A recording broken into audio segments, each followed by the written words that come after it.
Movie Recap Tagalog here.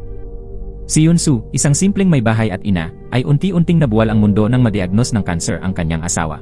Sa gitna ng paghihirap at kawalan ng pera, aksidente niyang natagpuan ang isang bag na puno ng iligal na droga. Dahil sa matinding pangangailangan, napilitan siyang makipagsabuatan kay James, guro sa sining ng kanyang anak, na lingid sa kaalaman ng lahat ay may lihim na pagkakakilanlan bilang isang drug dealer. Mula roon, nagsimula na silang habulin ng isang veteranong detective at tuluyang nahulog sa isang mundo ng mga sikreto, panganib at moral na kompromiso. Nagsisimula ang palabas sa isang maikling gabi ang lumipas, pero tuluyan nang gumuho ang buhay ng babaeng ito. Ang asawa niya ay nakikipaglaban sa isang malubhang kanser, at ang tanging bahay nilang puno ng alaala ay nakaambang kumpiskahin. Wala na siyang malapitan, wala ng paraan. Dumating pa siya sa puntong nais na niyang wakasan ang lahat para lamang makalaya sa paghihirap. Ngunit sa mismong sandaling akala niya ay wala ng pag-asa, natuklasan niya ang malaking halaga ng ipinagbabawal na gamot sa loob ng kanilang bahay. Alam niyang labag sa batas ang anumang kaugnayan dito. Pero para kay Yunsu, na naitulak na sa sukdulan, maaaring ito na ang huling pagkakataong makakaligtas sila. Ito rin ang tanging paraan para mailigtas ang pamilyang unti-unting naghihiwa-hiwalay. Si Yunsu ay isa lamang ordinaryong may bahay, pero mayroon siyang pamilya na pinapangarap ng marami, isang mapagmahal na asawa at isang anak na masunurin at mabait. Para sa kanya, ang pinakamalaking kaligayahan ay ang katahimikan at pagkakaisa ng kanilang pamilya. Kung makapagmamay-ari pa sila ng sarili nilang bahay, iyon na sana ang kasukdulan ng kanilang pangarap. At sa kabutihang palad, hawak na niya ang lahat ng iyon. Dahil dito, maraming kasamahan niya ang naiinggit kay Yunsu. Parang perpekto ang buhay niya. At kontento naman si Yunsu, hindi niya inakalang may paparating palang unos na wawasak dito. Nang umagang iyon, inihanda niya ang masarap na almusal para sa kanyang asawa, si Dojin, at sa kanilang anak na si Suey. Kagaya ng nakasanayan, naawa siya sa asawa niyang sobrang nagsusumikap. Dahil labis na pumayat si Dojin nitong mga nakaraang buwan, panay ang salin niya ng pagkain sa plato nito. Hindi napigilang asarin sila ni Suey. Masaya ang ngiti ni Yunsu, ngunit paminsan-minsan, napapansin niyang may mga tinging puno ng pag-aalinlangan at lihim mula kay Dojin. Para bang may itinatago itong ayaw nitong malaman niya. Pag-alis ng mag-ama, sinimulan ni Yunsu ang araw niya, ang part-time job sa supermarket, ang pag-grocery, at ang paghahanda ng hapunan. Hindi niya inaasahan na isang liham ng pagkakautang ang babago sa buhay nila. Nakasulat doon na may utang na 100 milyon won si Dojin at hindi pa ito nababayaran. Dahil dito, ang bahay nilang naka-mortgage ay maaring kumpiskahin at ipa-auction anumang oras. Parang gumuho ang mundo ni Yunsu. Hindi niya matanggap. Ang nag-iisang bahay nila ay mawawala na. Kinumpronta niya si Dojin at tinanong kung bakit nito isinangla ang bahay. Ngunit tumanggi itong sumagot. Pinaghinalaan niyang baka tumulong na naman ito sa mga kakilala o kamag-anak. Sumabog ang hinanakit na matagal na niyang kinikimkim. Mabait si Dojin. Palagi itong nagpapautang at tumutulong sa mga taong may problema. Kahit kinuha ng kapatid ni Dojin ang kanyang mana, tinutulungan pa rin niya ito tuwing may problema. Alam ni Yunsu na palagi nang dehado si Dojin sa buhay. Ngunit kahit kailan, hindi niya ito sinisi. Hindi siya nangarap ng marangyang pamumuhay. Ang tanging gusto lang niya ay isang tahanan at ang makasama ang kanyang pamilya. Iyon lang ang hiling niya. Pero ngayon, pati ang maliit na hiling na yon ay nabasag dahil kay Dojin. Matagal na silang mag-asawa, ngunit ito ang unang pagkakataong pinagsisihan ni Yunsu na pinakasalan niya si Dojin. Nag-away sila ng malaki. Lumaya si Yunsu sa sobrang galit. Pumunta siya sa bahay ng matalik niyang kaibigan na si Haejin upang maglabas ng sama ng loob. Naawa si Haejin kay Yunsu. Alam din ni Haejin ang ugali ni Yunsu. Kahit gaano katindi ang mga salitang lumalabas sa bibig niya kapag galit, uwi rin siya kinabukasan para maghanda ng almusal para sa pamilya. At gaya ng inaasahan ni Haejin, maagang umuwi si Yunsu kinabukasan upang magluto. Naghanap siya ngunit hindi makita si Dojin. Napansin niyang malakas ang apoy sa kalan. Nagmamadali siyang tumakbo para patayin ito. Saka lamang niya nakita na nakahandusay si Dojin sa sahig. Nataranta siya at agad dinala ito sa ospital. Doon niya lang nalaman na ilang buwan na palang na-diagnose si Dojin ng pancreatic cancer. Mahal ang gamutan sa sakit na ito. Kahit maoperahan pa at matanggal ang tumor, mababa pa rin ang tsansang mabuhay ng lampas 5 taon, mas mababa sa 10%. Alam ni Dojin na kaunti na lang ang oras niya. Nag-aalala siya sa kalagayan ng mag-ina niya, kaya naglakas loob siyang isanla ang bahay para mangutang. Balak sana niyang gamitin ang perang iyon para mag-invest. Gusto niyang kumita upang may maiwan man lang para kina Yunsu at kanilang anak. Ngunit sa halip na kumita, nawala pa ang tanging bahay nila. Hindi na nakayang sisihin pa ni Yunsu si Dojin. Nangako siyang gagawin ang lahat para mailigtas ang asawa. Nag-umpisa siyang mangutang kahit saan para sa gamutan. Balak sana niyang umutang upang mabawasan ang bigat ng problema. Ngunit nagulat siya nang matuklasang matagal nang nagamit ni Dojin ang limitasyon ng kanyang credit. Wala siyang nagawa kundi lumapit sa mga kaibigan at kamag-anak ni Dojin upang mangutang. Kahit tinulungan na sila ni Dojin noon, nang mabalita ang may sakit siya, kung ano-anong dahilan ang sinabi nila para tumanggi. Sa huli, kapit sa huling hibla ng pag-asa, nagpunta si Yunsu sa bahay ng kapatid ni Dojin. Iniisip niyang dati, tinulungan nila ito at binayaran pa ang malaking halaga para dito. Kaya inaasahan niyang magpapahiram ito ng kaunting pera para sa gamutan. Ngunit hindi inaasahan ni Yunsu na ilang salitang pampalubag loob lang ang sinabi ng kapatid ni Dojin. Sa huli, binigyan lang siya nito ng 1 milyon won na para bang nag-aabot lang ng limos sa pulubi. Lubos na nadismaya si Yunsu sa kanya. Kinagabihan, malungkot siyang pumunta sa bahay ni Haejin para uminom. Galit na galit si Haejin at sarkastikong binanggit na inangkin ng kapatid ni Dojin ang buong mana at walang iniwan kay Dojin. Ngayon namang may sakit si Dojin, 1 milyon won lang ang ibinigay. Pinagsikapan ni Haejin na buuin ang 1 milyon won para kay Yunsu. Dahil sa malubhang sakit ni Dojin, mas lalo pang nakita ni Yunsu kung gaano kawalang puso ang mga tao. Alam niyang hirap din si Haejin sa pera. Halos siguradong iyon na ang lahat ng ipon ni Haejin. Doon biglang naglaho ang matagal ng pinanghahawakang lakas ni Yunsu. Napaiyak siya sa sobrang pag-aalala at pasasalamat. Bigla niyang naalala ang kontrata niya sa life insurance. Pumasok sa isip niyang palitan ang sariling buhay kapalit ng perang makukuha mula rito. Mabuti na lang at agad siyang natauhan. Alam niyang kailangan pa siya ng kanyang anak at asawa. Saglit lang dumaan ang ideyang iyon sa isip niya. Habang malalim siyang nag-iisip, may biglang ingay na narinig sa balkonahe. Lumabas siya upang silipin, ngunit wala siyang nakitang kakaiba. Hindi niya alam na isang drug dealer ang nakatutok ng matalim na kutsilyo sa kanya. Sa mismong sandaling iyon, tumunog ang doorbell, si Officer Jiang na nasa habol sa drug dealer. Kamakailan, nadiskubre ni Officer Jiang ang isang shipment ng kontrabando na tumitimbang ng 10 kilo. Inutusan siya ng direktor na agad lutasin ang kaso. Ilang araw naghintay ang mga pulis.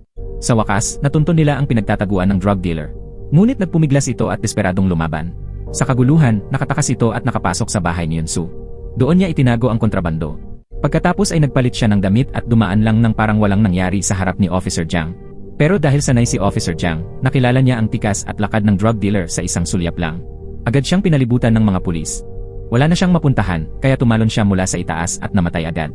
Mula noon, naging misteryo ang kinaroroonan ng kontrabando. Galit na galit ang direktor sa nangyari. Pinakilos ni Officer Jiang ang buong team at nagsagawa sila ng malawakang paghahanap sa buong lugar.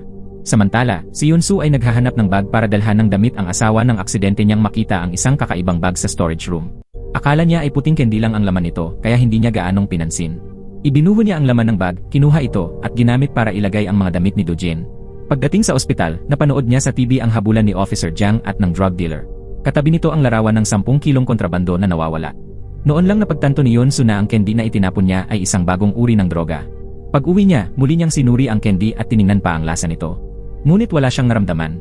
Sa akala niyang namamalikmata lang siya, bigla niyang napagtanto na ang bag na hawak ng drug dealer noong tumakas ito ay kaparehong bag na nasa tabi niya. Doon na nanginig si Yunsu sa takot. Una niyang naisip na tawagan ng pulis. Ngunit narinig niya sa TV na ang bentahan ng kontrabando ay maaaring kumita ng hanggang 200 milyon won kada buwan. Napahinto si Yunsu at ibinaba ang telepono. Matapos ang isang gabing pakikipaglaban sa sariling isip, nagpasya pa rin siyang ibigay ito sa pulisya. Ngunit bago siya makapasok sa presinto, tumawag ang guro ni Sue. Sinabi nitong ilang araw nang hindi pumapasok sa klase ang bata. Naisip ni Yunsu na baka ginagawa ito ni Sue upang hindi na makadagdag sa problema ng pamilya. Napuno ng guilt ang puso niya. Hindi niya nagawang sermonan ang anak. Pinapangako niya kay Sue na mag-aral lang ito ng maayos at hindi niya kailangang mag-alala sa anumang bagay. Pagkatapos, pumunta si Yunsu sa Braid Hospital upang dalawin ang asawa. Dahil labis ang pagsisisi ni Dojin, nakaisip siya ng isang kahibangan at tumakbo sa rooftop. Gusto niyang tapusin ang lahat para mabawasan ang bigat sa kanyang pamilya. Nang handa na siyang tumalon, biglang napagtanto ni Yunsu na hindi niya kayang mawala si Dojin. Kailangan niyang maging matatag at gawin ang lahat upang hindi maghiwa-hiwalay ang pamilya nila. Agad siyang tumakbo pataas upang pigilan si Dojin. Pagkatapos noon, nagyakapan sila at humagulhol. Kailangan nilang kumita kahit paano. Nagtrabaho si Yunsu bilang tagalinis sa isang nightclub. Habang naglilinis, aksidente niyang narinig ang isang lalaking nagngangalang James na nagbebenta ng droga sa mga customer. Dahil namatay ang drug dealer, hindi makakuha ng bagong supply si James. Kaya may nabuong ideya kay Yunsu. Umuwi siya upang kumuha ng kaunting sampol ng kontrabando at dinala ito sa nightclub para kausapin si James tungkol sa posibleng negosyo. Ngunit ito ang kauna-unahang beses na gumawa si Yunsu ng iligal na bagay, kaya nanginginig siya sa kaba. Itinago niya ang package sa ilalim ng 3 patong ng damit. Inakala ni James na nilalandi siya, kaya sinimulan siyang bastusin. Natakot si Yunsu at nasampal si James. Lalong nagalit ang lalaki. Sa tingin niya, walang kwenta si Yunsu kaya sinaktan niya ito. Sa pinakakritikal na sandali, may lalaking biglang dumating para iligtas siya. Akma sana siyang magpasalamat, ngunit nang itaas niya ang ulo, napagtanto niyang kilala niya ang taong iyon. Siya ang guro sa sining ng kanyang anak.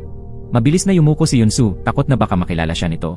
Ngunit laking gulat niya nang iniabot nito ang isang business card. Malinaw na nakasulat doon ang pangalang James. Para bang nakahanap si Yunsu ng sagot sa lahat ng problema niya, kaya agad siyang nagtungo sa totoong James. Nakilala naman ni James na ina siya ni Sue. Palusot na sanang magsisinungaling si James na tumulong lang siya sa nightclub, pero biglang binuksan ni Yunsu ang bag. Nagulat si James nang makita ang kontrabando. Sinamantala iyon ni Yunsu para magmungkahi ng pakikipag-ugnayan. Nang panahong iyon, paubos na ang stock ni James, pero gusto muna niyang subukan si Yunsu. Dinala niya ito sa kanyang apartment at ginamit ang mga kagamitan para suriin ang laman ng droga. Lumabas na napakataas ng purity nito. Bihira ang ganitong kalidad sa merkado. Pero nang makita ni James ang kabang-kaba at balisang itsura ni Yunsu, napaisip siya, hindi ito mukhang taong sanay sa ganitong negosyo. Kinabahan si James tungkol sa pinanggalingan ng kargamento at nagsimulang mag-imbestiga. Ngunit mayabang na binalaan siya ni Yunsu na kapag marami pa siyang tanong, hahanap siya ng ibang kadil. Doon napagtanto ni James kung gaano siya kapuso. Alam niyang kapag hindi niya kinuha ang kargamentong iyon, wala nang ibang magnanais tumanggap. Para mabawasan ang panganib, nagpa siya si James na gumawa ng kasunduan. Pinabasa niya kay Yunsu ang kontrata sa harap ng kamera para masiguro na malinis ang pinanggalingan ng droga. Kapag may nangyari, si Yunsu ang sasalo ng lahat ng magiging pagkalugi ni James. Kinakabahang binasa ni Yunsu ang kasunduan. Paulit-ulit niyang naisip na umatras na lang sana, pero tuwing naaalala niya ang may sakit niyang asawa at ang mahal niyang anak, pinili niyang sumugal. Dahil mababa ang tingin ni James sa kakayahan ni Yunsu, 3 parte lang ng kita ang ibinigay niya rito. Hindi natuwa si Yunsu at agad na humingi ng mas mataas na bahagi. Sinabi pa niyang kapag nakita ni James ang tunay niyang halaga, magbabago ang isip nito. Pero hindi man lang siya pinakinggan ni James. Lagi niyang minamaliit ang babaeng ito na isa lang umanong simpleng housewife. Matapos niyang ihatid si Yunsu palabas, lumapit si James sa isang pader na puno ng profile at mga report tungkol sa W Group.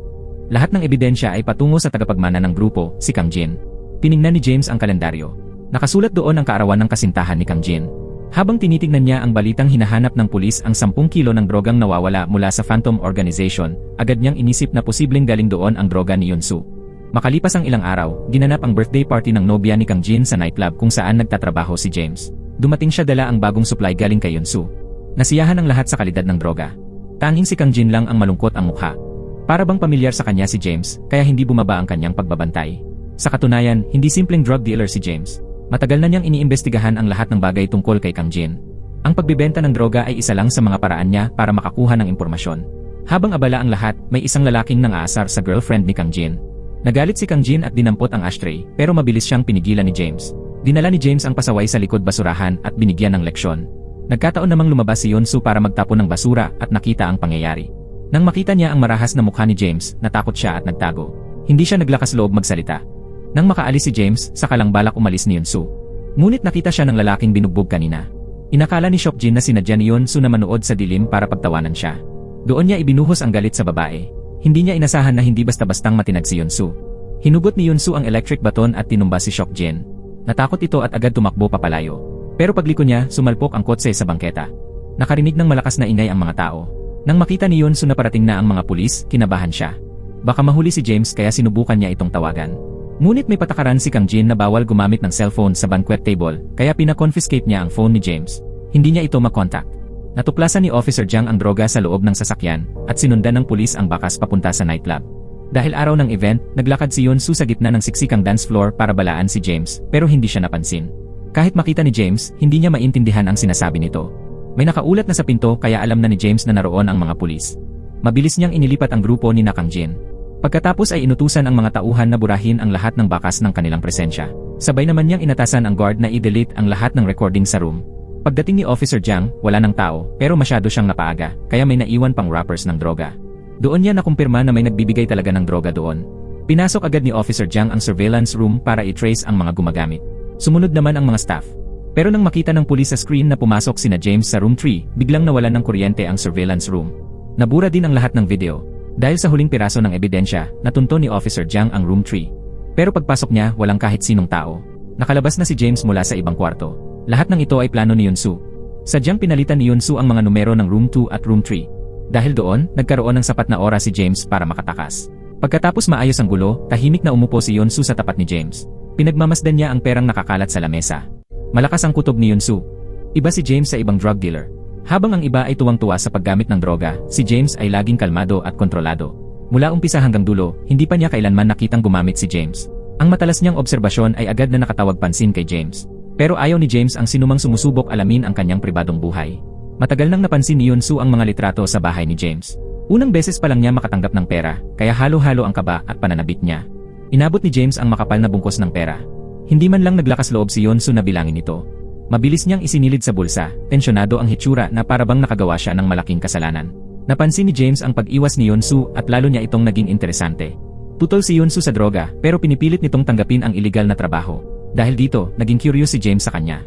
Pag-uwi ni Yunsu, bitbit ang pera, puro kaba ang laman ng dibdib niya. Para siyang ibong natatakot sa kahit anong kilos, kahit sinong lumapit ay tinitingnan niyang parang banta. Nang buksan niya ang sobre, nanginginig ang kamay niya. 5 milyong won ang laman.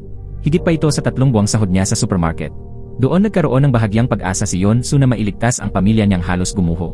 Pinagamot niya ang asawa ng walang inaalalang gastos, at binilhan niya ang anak ng bagong set ng drawing pens. Sinabihan niya si Sue na mag-aral ng mabuti at huwag mag-alala sa problema ng pamilya dahil hawak na niya ang lahat. Parang gumaganda na ang buhay ni Yeon-soo. Hindi niya alam, sa ibang lugar, galit na galit ang boss ng Phantom Organization matapos malaman na may nawalang 10 kilo ng droga. Mataas ang purity ng kargamentong iyon, eksklusibo para sa VIP clients. Agad niyang ipinatawag sina Shoyon at ang kapatid nitong si Shohan. Bilang mga taga-deliver, pinutol ng boss ang daliri ni Shohan sa harap ni Shoyon. Pinilit silang alamin kung nasaan ang kargamento. Binalaan na kapag hindi nahanap, buhay nila ang kapalit. Si Shoyon ang supplier ni James. Dahil takot mamatay, agad siyang nakipagkita kay James. Si Shohan ay humingi ng tulong para hanapin ang nawawalang droga. Nagbigay si Shohan ng sampol. Dinala ito ni James sa bahay para suriin. Laking gulat niya nang makita na kaparehong-kapareho ang resulta sa sampol na dinala ni Yeon-soo. Doon niya agad na intindihan, ang shipment ni Yeon-soo ang hinahanap ng boss. Samantala, si Yeon-soo ay walang kamalay-malay sa panganib. Kahit kumikita siya sa bentahan ng droga, labis niya itong kinasusuklaman. Araw-araw pa rin siyang pumapasok sa supermarket. Ngunit hindi inasahan ni Yeon-soo na si Shoyon pala ay magtatrabaho bilang supermarket delivery boy. Malamang ay malapit na siyang mabuko. Pagkatapos kumita sa nightclub, balik supermarket si Yeon-soo na tila walang kakaiba. Tahimik siyang naghihintay ng susunod na tawag mula kay James. Ngunit sa ilang araw pa lang, ubos na agad ang 5 milyong won.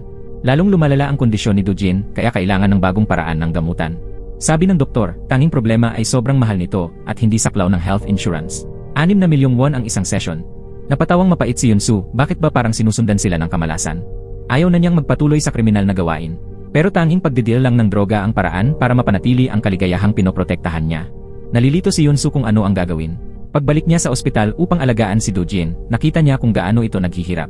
Nakiusap siya na dagdagan pa ang painkillers, pero sabi ng nurse, wala na itong bisa sa lagay ni Do-jin. Halos punitin ng sakit ang puso ni Yeon-soo. Kinagabihan, habang naliligo si Sue, biglang nasira ang water pump ng heater.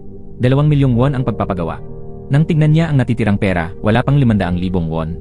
Dahil tipid na tipid siya, napilitan si Sue na maligo sa malamig na tubig. Kinabukasan, nagkasipon ang bata. Binigay ni Yeon-soo ang lumang jacket niya noong grade school upang painitin si Sue. Nang mag-drawing ang bata kasama ng mga kaklase, tinukso siya dahil may malaking butas ang jacket. Nahihiya, tinanggal ito ni Sue at isinilid sa bag. Pero napunit niya ito ng tuluyan, lumipad ang mga balahibo sa sahig. Nang makita ni James ang mukhang naguguluhang si Sue, agad niyang naintindihan kung bakit nagbebenta ng droga ang ina. Sa parehong oras, nasiraan ng sasakyan si Yeon-soo sa gitna ng kalsada. Wala siyang magawa kundi hilingin kay Shoyon na ihatid siya. Pagdating nila sa bahay ni Yeon-soo, sinamantala ni Shoyon ang sandaling uminom ng tubig si Yeon-soo para magmasid-masid. Narinig niyang sira ang tubo ng tubig kaya agad niya itong inayos. Sa oras na yon, tumawag si James. Mabilis itong ibinaba ni Shoyon. Hindi ito napansin ni Yeon-soo. Dahil hindi makontak ni James si Shoyon, napilitan siyang magsimula muna kay Yeon-soo. Ginawa niyang dahilan na ihatid si Sue pauwi. Nang makita ni Yeon-soo na bumababa ang anak niya mula sa kotse ni James, labis siyang nataranta. Pinagsabihan niya si Sue na huwag sasakay sa kotse ng hindi kilala. Hindi maintindihan ni Sue kung bakit ganoon kapraning ang ina niya. Para kay Sue, guro si James, hindi estranghero. Hindi makasagot si Yeon-soo at natahimik na lang. Hindi niya alam, ang tunay na pakay ni James ay malaman ang tirahan nila. Nadiskubre ni James na ang droga ni Yeon-soo ang nawawalang shipment ng Phantom Organization, ang parehong grupo na nagsusupply sa kanya. Kapag nalaman ng organisasyon na ibinibenta ni James ang nawalang shipment nila, siguradong hindi siya patatawarin. Hangad man ni James ang pera, alam niyang mas mahalaga ang buhay. Doon niya napagpasyahang itulak si Yeon-soo bilang panakip-butas upang mailigtas ang sarili. Si Yeon-soo naman ay walang alam. Hirap sa pera at ilang araw nang walang balita mula kay James, nagsimula siyang mabahala. Hanggang sa hindi na siya mapakali, siya na ang naghanap kay James. Malakas niyang ibinulalas na kinuha ni James lahat ng droga noon pero ngayon ito naman ang walang kilos. Galit na kinalagkad siya ni James pauwi. Hindi niya maintindihan kung bakit ito nagingit-ngit. Naiwan siyang nakatayo sa pintuan, nanginginig. Nang ihagis ni James sa mesa ang droga ni Yeon-soo at ang nawawalang shipment ng Phantom Organization, doon niya itinanong kung bakit magkapareho ang komposisyon ng dalawa. Noon lang natanto ni Yeon-soo na alam na ni James ang pinagmulan ng kanyang droga.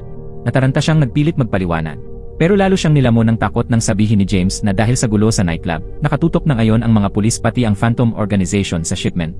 Hindi na ito basta-bastang maibebenta. Nilabag ni Yeon-soo ang panuntunang sinusunod ni James sa loob ng maraming taon na hindi siya magkakaproblema. Sa kasamaang palad, lumala na ang sitwasyon. Napakalaki ng panganib na kinahaharap ni James ngayon. Maraming grupo ang naghahanap sa kanya. Nagbalak si James tawagan si Shohan upang ibunyang ang katotohanan na kay Yeon-soo ang buong shipment. Dahil sa sobrang takot, sinunggaban ni Yeon-soo ang telepono ni James. Nabagsak ito at nabasag. Nangangatog na lumuhod si Yeon-soo. Nakiusap siyang bigyan siya ng pagkakataong bumawi. Ibinigay ni James ang tanging kondisyon para mapatawad siya. Dalhin niya kay James ang lahat ng natitirang droga bago mag-alas 6 ng umaga kinabukasan. Pero ang drogang iyon ang tanging pag-asa ni Yunsu, ang perang pangligtas sa pamilya. Hindi niya matanggap na pakawalan ang pagkakataong kumita. Sa sobrang panggigipit, nakaisip si Yunsu ng paraan. Hinimok niya si James na ibenta agad ng online ang lahat ng droga bago pa siya maabutan ng Phantom Organization at ng pulisya. Siya raw ang magdi-deliver para hindi na lumabas si James. Hindi iyon ang pinakamagandang plano para kay James. Ayaw niyang maging pangkaraniwang produkto ang bago niyang droga, dahil kapag nangyari iyon, mawawala ang interes ni Kang Jin sa kanya. Sa huli, pinili ni James na ibalik ang droga sa Phantom Organization para makuha ang tiwala at kaligtasan niya. Tumawag siya kay Shoyon. Sa ilalim ng matinding tensyon, natulala at nagkamali-mali si Yonsu sa trabaho. Ayaw niyang ibigay ang droga dahil iyon ang lifeline niya. Pero takot siyang isumbong siya ni James. Habang desperado, napatingin siya sa cash drawer ng supermarket. Unti-unting umabot ang kamay niya roon pero biglang tumunog ang tawag ng manager. Nabunot siya sa paggawa ng isa pang krimen. Samantala, naranasan ni Shoyon ang pakiramdam ng isang taong hindi makaligtas at hindi rin mamatay. Matapos pag-isipan ng mabuti, nagdesisyon si Yonsu na ibigay ang droga kay James.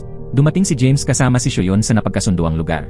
Mataas ang pagiging alerto ni James at agad niyang napansin ang kakaibang tensyon sa paligid. Matagal nang may galit sa kanya si Shoyon.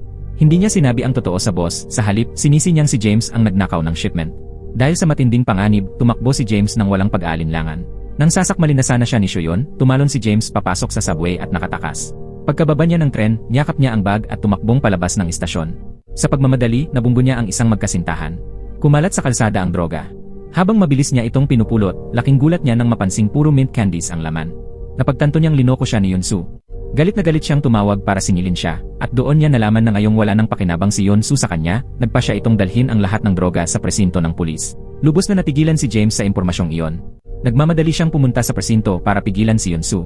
Samantala, sa kabilang panig, ilang beses nang pinalampas ni Police Jiang ang mga tulak ng droga na nakatakas mismo sa harapan niya. Dahil dito, sobra siyang nainis. Siya at ang kanyang mga kasamahan ay nag-overtime para muling suriin ang CCTV footage ng nightclub. Gamit ang maraming taong karanasan sa paglutas ng kaso, agad na nakilala ni Police Jiang ang anino ni James. Nakumpirma niyang si James na ang drug dealer. Pero nang tignan niya ang listahan ng mga empleyado ng nightclub, wala siyang makitang taong tugma sa aninong iyon. Paikot-ikot ang sagot ng may-ari ng nightclub at tumangging makipagtulungan. Malinaw na pinoprotektahan niya si James. Dahil wala nang ibang paraan, napilitan si Police Jiang na lumapit kay Shock Jin. Pinilit niyang ilabas ni Shock Jin kung sino ang lalaking nasa anino. Sa una, tumanggi si Shock Jin. Hanggang sa sinabi ni Officer Jiang na hindi lang peke ang pagiging rich second generation ni Shock Jin, kundi ginamit niya pa ang peking identidad upang mangutang ng 200 million won. Kapag hindi siya umamin, isisiwalat ni Officer Jiang ang tunay niyang pagkakakilanlan at tiyak na hahanapin siya ng pinagkakautangan. Dahil sa takot ma-expose, napilitang umamin si Shock Jin na ang drug dealer ay si James. Tinakot din ni Officer Jiang ang may-ari ng nightclub, kaya wala itong nagawa kundi ipagkanulo si James. Tinawagan niya kaagad si James. Nang matanggap ni James ang tawag, agad niyang naramdamang may mali. Mabilis niyang binaba ang tawag at tinanggal ang SIM card. Ngunit sa loob lamang ng ilang segundo, natukoy pa rin ni Officer Jiang ang kanyang lokasyon. Mabilis na nagsagawa ang pulisya ng operasyon para siya ay dakpin. Buti na lang at maagap si James, kaya nakatakas siya. Pagkaraang makaiwas sa peligro, dali-dali niyang tinawagan si Yonsu. Natatakot siyang baka tumawag ito sa pulis at madamay siya. Kalmado lang na sinagot ni Yonsu ang tawag. Makikita sa mukha niya ang kaginhawaan. Pagkikita nila, agad na sinunggaban ni James ang bag ni Yonsu pero wala siyang nakita sa loob nito. Doon lamang niya naunawaan na niloko siya ni Yonsu. Lubos nang nagbago si Yonsu mula sa dati niyang mahina at takot na itsura. Simula nang balaki ni James na kunin ang lahat ng droga at isantabi ang buhay ng kanyang pamilya, doon napagtanto ni Yonsu kung gaano kawalang puso si James. Kaya nag-iba na ang kanyang pakikitungo. Naging matapang ang mukha ni Yonsu at sinabi niya kay James na kailangan niya lang kumita ng 200 million won para sa pagpapagamot ng kanyang asawa at pagtubos ng kanilang bahay. Ang natitirang drogang nagkakahalaga ng 8 billion won ay kay James na. Dahil natatakot si James na madamay siya ni Yonsu, pumayag siya sa planong online selling. Pero nagtakda siya ng kondisyon, kailangan kumita si Yonsu ng 100 million won sa loob ng 2 linggo upang patunayan ang kakayahan nito. Tumango si Yonsu at pumayag. Sa ganoong paraan, formal na nagsimula ang kanilang kooperasyon. Kinabukasan, sinimula ni James na turuan si Yonsu ng mga teknik sa pagbebenta. Una, ang pagpili ng target na customer. Dapat ito ay nakabatay sa kung paano sila gumagamit ng droga. Kailangan unahin ni Yonsu ang mga gumagamit sa pamamagitan ng ilong. Kapag gumagamit kasi ng injection, mas mataas ang tsansang magkaroon ng mental disorder at mabisto ng mga tao sa paligid nila. Kapag nangyari iyon, posibleng madamay ang nagbebenta. Kaya kailangan ni Yonsu ng grupo ng mga suki na ligtas at pamatagalan. Pangalawa, ang presyo ng droga ay parang stock market. Ang bawat gramo ay nasa pagitan ng 500,000 hanggang 2.8 million won. Mas malaki ang komisyon kapag mas marami ang binibili ng customer. Bagaman mas malaki ang kita sa sunod-sunod na maliliit na transaksyon, mas ligtas pa rin ang isang malaking transaksyon. Panghuli, binigyan ni James si Yonsu ng isang espesyal na teleponong gagamitin lamang para sa transaksyon. Pinagbawalan niya itong gumamit ng kahit anong social network. Pagkatapos maihanda ang lahat, sinimulan nila ang plano para sa online selling. Upang makaiwas sa pagmamanman ng pulisya, gagamit sila ng anonymous social app. Gumamit din sila ng maikli at diretsong paraan ng pakikipag-ugnayan upang mabawasan ang panganib ng pagtagas ng impormasyon at para mas maging misteryoso ang proseso. Plano ni Yunsu na kumita ng 200 milyon won sa loob ng 1 hanggang 5 buwan. Ang natitira ay para kay James. Gustong-gusto niya yon. Ang orihinal na dahilan ni James sa pagtatrabaho bilang tulak ay makapag-ipon agad upang pagbayaran ang pinsalang nagawa niya sa kanyang pamilya. Paminsan-minsan, nagbibigay siya ng pera sa kanyang kapatid para muling makabili ng shares ng kumpanya ng pamilya ni Kang Jin.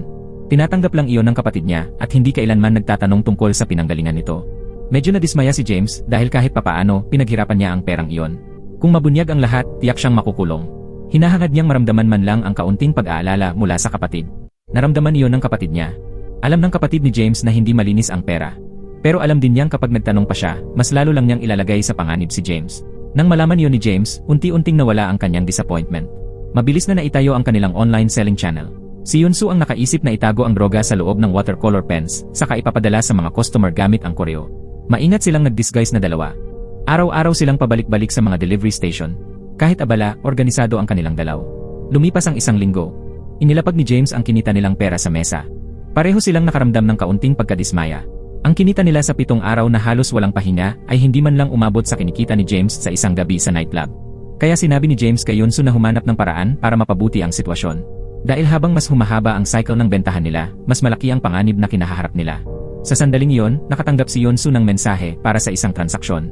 Hindi lang mataas ang presyong inalok, gusto pa ng buyer na bumili ng 300 gramo ng droga ng sabay-sabay.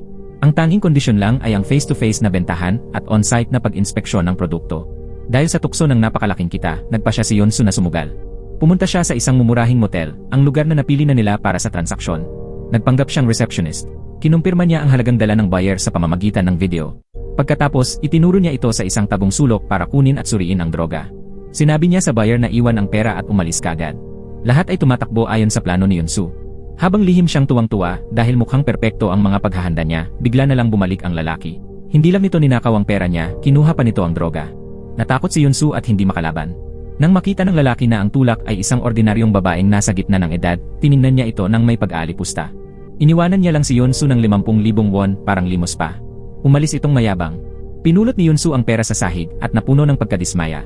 Sa oras na yon, iisa lang ang nasa isip niya. Kunin ang pera pabalik. Tumayo siya at hinabol ang lalaki. Hindi makapaniwala ang buyer na may babaeng ganito kapursigido. Agad siyang sumakay sa motor at nagmaneho palayo. Dumaan si Yunsu sa shortcut para harangan siya. Sa huli, nabangga niya ang lalaki. Nahulog ang bag nito sa lupa. Sinamantala iyon ni Yunsu at mabilis na kinuha ang pera. Nang muntik na siyang maabutan ng lalaki, sumulpot si James para tulungan siya. Naging mahusay ang pagkakakordina nilang dalawa. Nabawi ni Yunsu ang pera. Agad siyang hinila ni James palayo sa lugar. Dahil sa determinasyon ni Yunsu, nagbago ang tingin ni James sa kanya. Natuklasan din niyang mahusay magplano si Yunsu.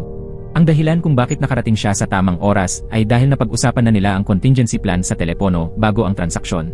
Malaki ang kinita nila sa deal na ito. Kaya parehong natuwa si Yunsu at James. Si James, kung saan-saan na pumupunta para pumili ng mamahaling sasakyan. Si Yunsu naman, nagsimulang pagandahin ang buhay ni Sue. Binilhan niya si Sue ng pinakabagong cellphone. Dinala niya ito para kumain ng mamahaling Korean beef. Pero sa isang sulok na hindi nakikita ni Yunsu, dahan-dahang lumalapit ang panganib. Nalalaman ng boss ng Phantom Organization na iniimbestigahan ng pulis si Seokjin. Kaya marahas niya itong pinipilit na umamin para malaman ang kinaroroonan ni James. Pero hindi tunay na pangalan ni James ang ginagamit niya. Simula nang ma-raid ng pulis ang nightclub, hindi na mahanap ni Seokjin si James. At hindi katulad ng pulis, walang preno ang boss. Kinuha niya ang isang pliers at tinakot na puputulin ang dila ni Seokjin. Sa sobrang takot, agad na umamin si Seokjin na may nagbebenta ngayon ng mga drug pill online. Plano sana ni Shuyon na magpanggap bilang buyer para matrace ang seller. Ngunit natakot si James na baka bumalik ang lalaking nanloko sa kanila. Kaya pansamantala niyang isinara ang online channel. Nanginginig na iniulat ni Shuyon sa boss ang pinakahuling impormasyon. Habang nagre-report, patago niyang inoobserbahan ang mukha nito. Nang makumpirma niyang hindi galit ang boss, saka lang siya huminga ng maluwag. Bago siya makaalis, inutusan pa siya nitong linisin ang dugo ni Seokjin sa sahig. Paglingon niya, nakita niya si Seokjin na halos hindi na makilala sa sobrang bugbog. Nanginig si Shuyon sa matinding takot. Si Officer Jang naman ay patuloy ring naghahanap kay James. Malawakan ang ginawang paghahanap ng pulisya. Sa surveillance footage, natuklasan nilang si Yunsu ang naglagay ng droga sa locker. Kaya napagkamalan nila siyang mas mataas ang ranggo kaysa kay James. Dinagdagan nila ang puwersa upang alamin ang lahat tungkol kay Yunsu. Pagkaraan ng ilang araw na paulit-ulit na pagsusuri ng CCTV, natukoy lang nila ang ilang detalye ng suot ni Yonsu pero hindi nila makita ng malinaw ang kanyang mukha. Napailing ang mga pulis, mukha raw siyang isang profesional na kriminal. Napakataas ng kanyang anti-surveillance skills. Sa kabutihang palad, sa pamamagitan ng signal analysis, natuklasan ng isang batang pulis ang pattern ng tawag mula sa transaction phone. Karamihan nito ay galing sa area ng Hanbok. Sa wakas, nalaman nila kung saan nagtatrabaho si Yonsu bilang tagalinis sa isang nightclub at nakatira sa Hanbok. Kaya kumatok na ang mga pulis sa bahay niya. Matagal nang nararamdaman ni Sue na parang may kakaiba sa kilos ng ina. Lalo siyang nagulat nang dumating ang mga pulis.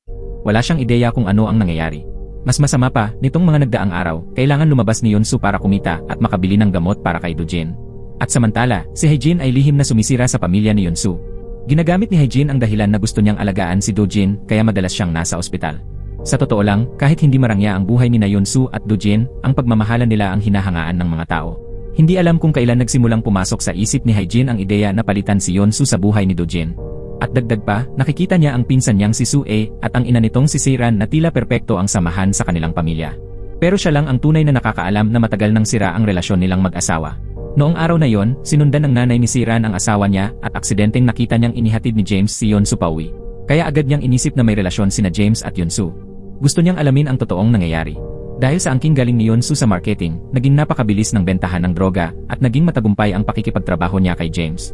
Malapit nang kumita si Yonsu ng 200 milyong won. Pero kasabay nito, unti-uting lumalapit ang panganib. Kamakailan, iniimbestigahan ni Police Officer Jiang ang history ng tawag ni James. Sinundan nila ang mga pahiwatig at nakarating sa bahay ni Yonsu. Pinilit ni Yonsu na magmukhang kalmado habang sumasagot sa tanong ng mga pulis. Si Officer Jiang ang inatasang kausapin siya upang ilihis ang atensyon. Si Officer Lee naman ang naghalugog sa bahay, hinahanap kung saan maaaring itinago ni Yonsu ang droga. Nilibot niya ang buong bahay pero wala siyang nakitang kahina-hinala. Habang nakikipag-usap si Officer Jiang kay Yonsu at nalaman ang sitwasyon ng pamilya nito, nakaramdam siya ng awa. Isang simpleng may bahay na kailangang magbanat ng buto para maipagamot ang asawa, hindi talaga tugma sa imahe ng isang tulak ng droga. Pero iba ang pananaw ni Officer Jiang. Para sa kanya, kapag gipit ang tao at kailangan ng pera, maaari silang magpakapeligroso at pumasok sa bentahan ng droga. Para mabuhay, kaya ng tao ang kahit ano. Sinabi ng kutob ni Officer Jiang na hindi simpleng babae si Yonsu dahil wala silang makuhang ebidensya kahit halughugin nila ang bahay. Wala silang magawa kundi pansamantalang umalis at lihim na mag-ipon pa ng ebidensya laban sa kanya. Pagkaalis ng mga pulis, nanginig sa takot si Yonsu. Mabilis niyang kinuha ang makapal na perang itinago niya sa garapon ng pickled plums. Alam niyang sinuwerte lang siyang hindi nahuli. Baka sa susunod, hindi na siya makalusot.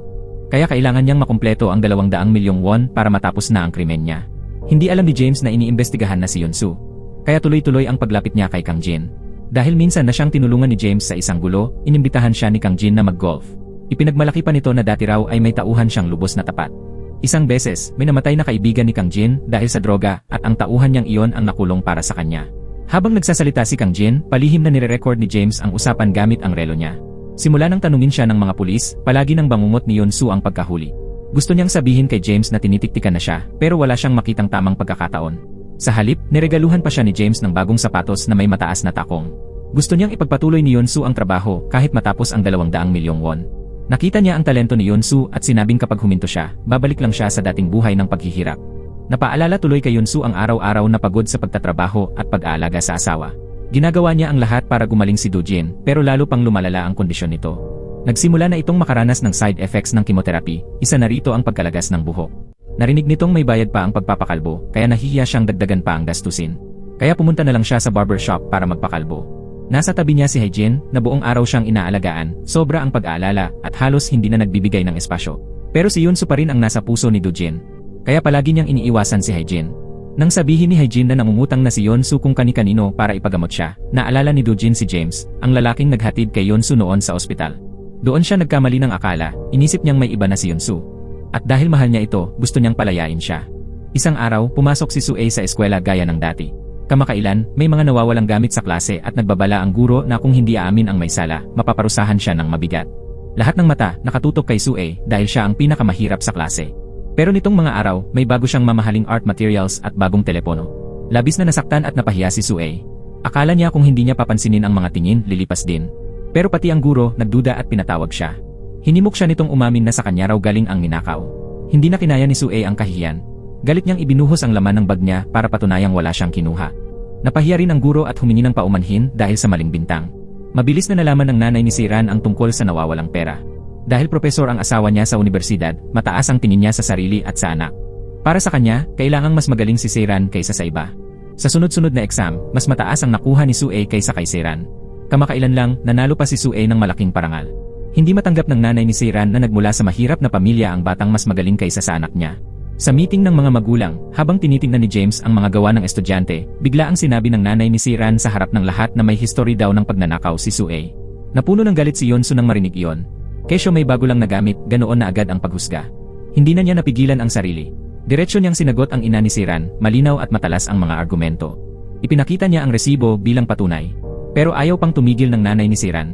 Naalala niya ang eksena nung inihatid ni James si Yeonsu pauwi. Mula doon, nagpatuloy siyang manghula ng walang batayan na may hindi tamang relasyon ang dalawa. Inisip din ng nanay ni Seiran na dahil sa relasyong iyon, napanalunan ni Sue ang award sa klase. Lahat ng mata ng mga magulang ay nakatutok kay Yeonsu at James, naghihintay ng makatwirang paliwanag. Nang makita ni James si Yeonsu na binabatikos ng lahat, balak niyang magsalita para ipagtanggol siya. Ngunit biglang nagkaroon ng ideya si Yeonsu. Nagsinungaling siya at sinabi na nagtatrabaho siya bilang katulong sa pamilya ni James. Mula noon, lahat ng hinala ay nagkaroon ng makatwirang paliwanag. Ipinaliwanag ni Yeonsu na kailangan niya ng pera para sa gastusin sa ospital ng kanyang asawa, kaya nagtatrabaho siya bilang part-time sa bahay ni James. Sinunod ni James ang kwento ni Yeonsu para mas maging kapanipaniwala ito. Sinabi niya na inihatid niya si Yeonsu pauwi sa gitna ng gabi dahil nasira ang kotse niya at kailangan ayusin, kaya dinala na lang niya pauwi habang nagbabalik. Walang sablay ang paliwanag ni Yeonsu at James, kaya hindi na nakapaghigpit pa ang nanay ni Seiran. Humingi pa si Yeonsu ng paumanhin, ngunit hindi niya ito pinansin. Wala siyang sinabi at basta na lang iniuwi ang anak niya. Ang mayabang na asal na yon ay labis na ikinainis ni Yeonsu. Kaya niya itong tiisin para sa sarili, pero hindi niya papayagang maranasan ng anak niya ang kawalan ng katarungan. Nang maisip ni Yeonsu na ang lahat ng problema ay nag-ugat sa kahirapan, muli siyang nakuha ng determinasyon na ipagpatuloy ang pagbebenta ng droga. Determinado siyang bigyan si Sue ng mas magandang buhay upang hindi siya hamakin ng kanyang mga kaibigan. Matagal na siyang nakaramdam ng pagkakasala kay Sue. Dahil sa hirap ng buhay, marami ring kawalan ang naranasan ni Sue. Hindi lamang niya nakikita ang bago at malinis na bahay, kailangan pa niyang mag-extra class sa murang paaralan. Kapag nakikita ni Yeonsu si Sue na masayang tumatakbo sa model house, na-imagine niya ang buong pamilya na masaya sa bagong bahay. Tinanong ni Yeonsu ang presyo ng bahay at nalaman na ang kabuuang halaga nito ay umaabot sa 1 bilyon at kalahating won. Noon, napakagarboso ng numerong iyon para kay Yeonsu. Ngunit nang naging tulak siya ng droga, ang presyo ng bahay ay katumbas na lamang ng ilang buwang kita. Mas lalo pang nagdalawang isip si Yeonsu na bitawan ang pagkakataong ito para sa kaligayahan. Nang gabing iyon, inimbitahan ni Yeonsu at Sue si James na kumain sa labas. Gusto nilang pasalamatan siya sa pagtulong sa kanilang pagsisinungaling sa meeting ng mga magulang at guro. Habang masayang kumakain ng tatlo, biglang tumingala si James at nakita ang kanyang kapatid at pamilya na nakaupo hindi kalayuan. Agad na nawala ang ngiti sa mukha ni James. Nagkaroon sila ng tahimik na pagkakaunawaan. Magkasama silang pumunta sa banyo. Akala ni James na may sasabihin ang kapatid na mabubuting salita. Ngunit malamig itong sinabi na huwag na siyang bumalik sa restaurant na yon.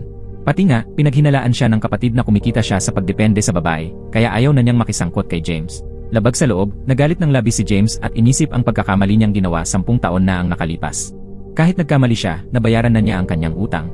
Ngunit hindi pumayag ang kapatid, iniisip nitong hindi na mababawi ang pagkakamali ni James. Naramdaman ni James ang kawalan ng magawa.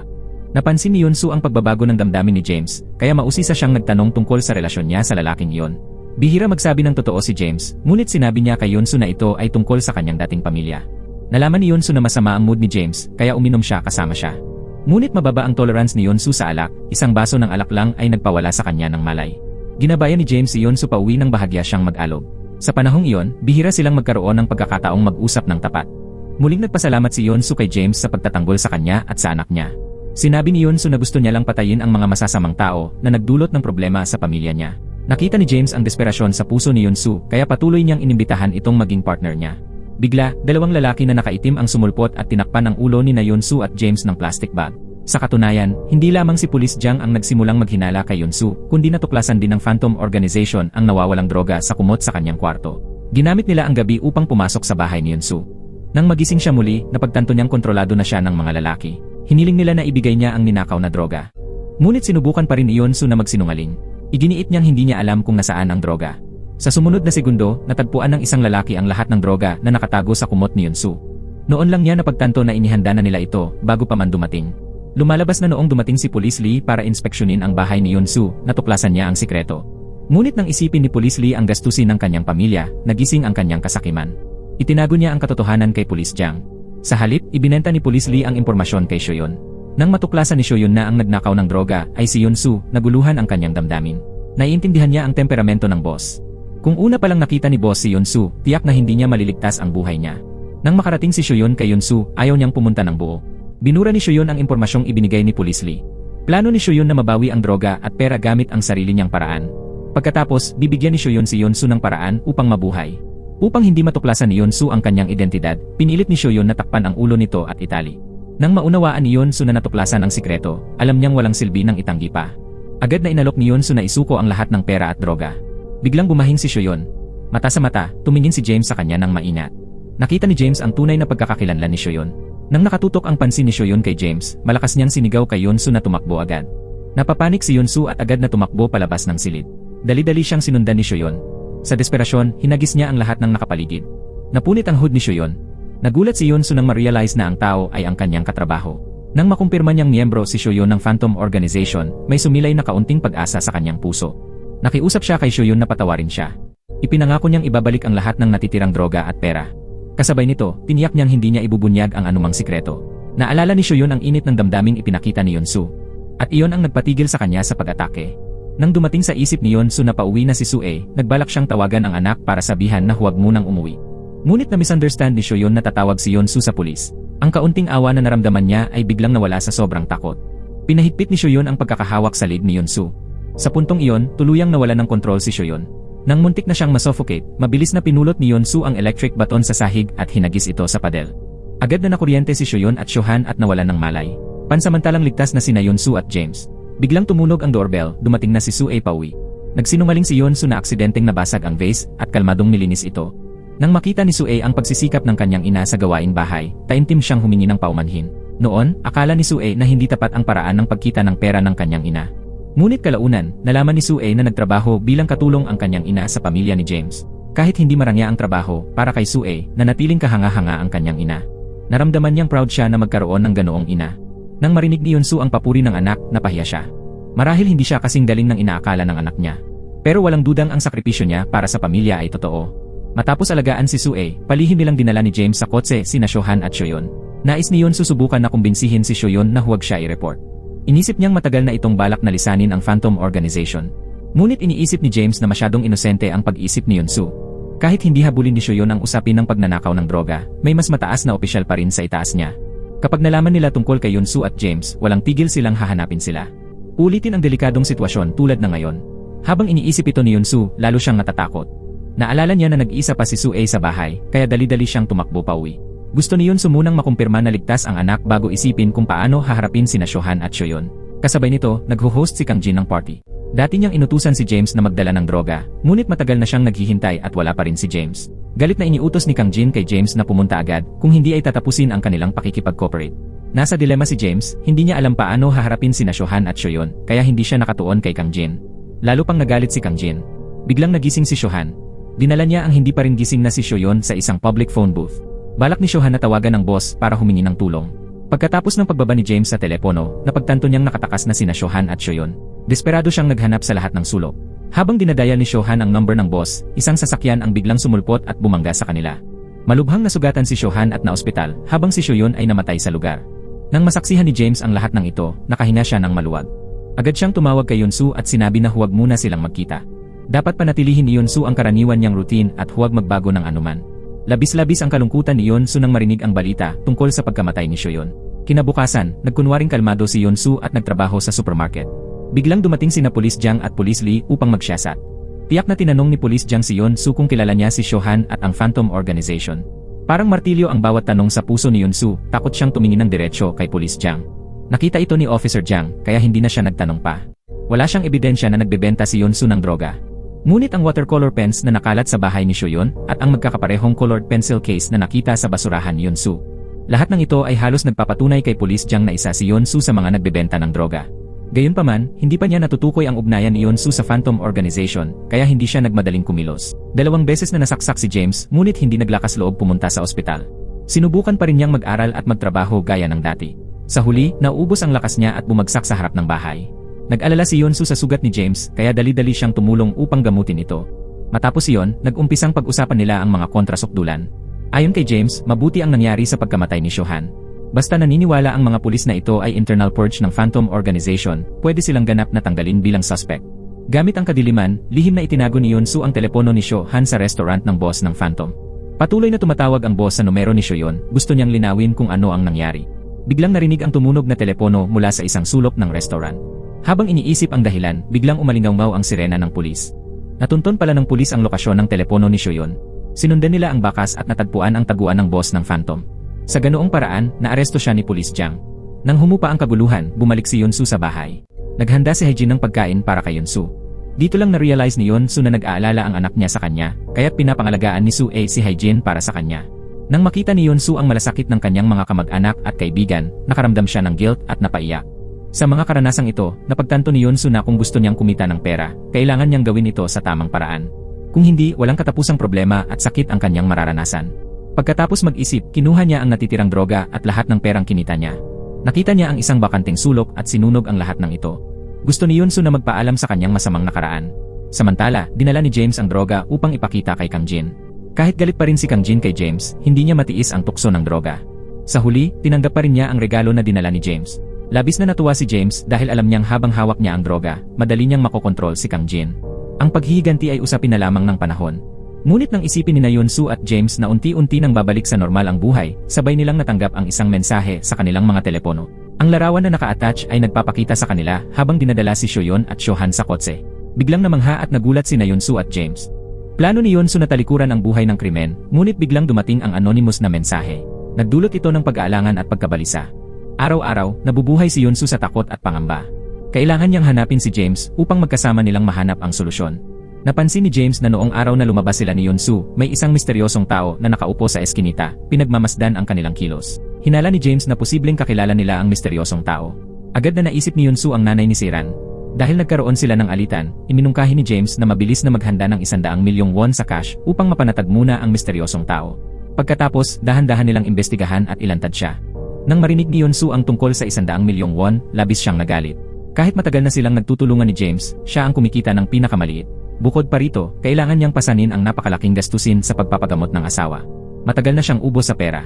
Plano ni Yunsu na hilingin kay James na tulungan siya sa 100 milyong won, ngunit nagulat siya nang malaman na wala na rin kay James ang pera.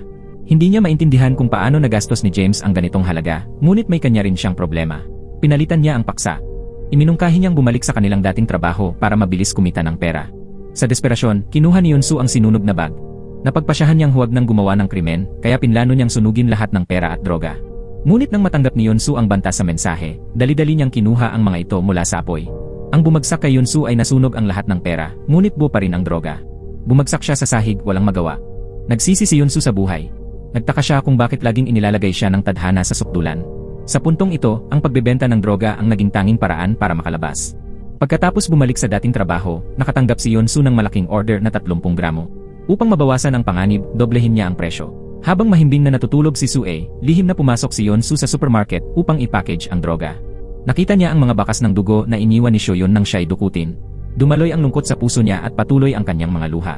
Sinisi ni Yunsu ang sarili sa pagkamatay ni Sho-yon.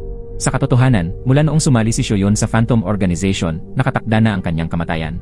Ang boss ng organisasyon ay nag-disguise ng kanyang den sa isang restaurant.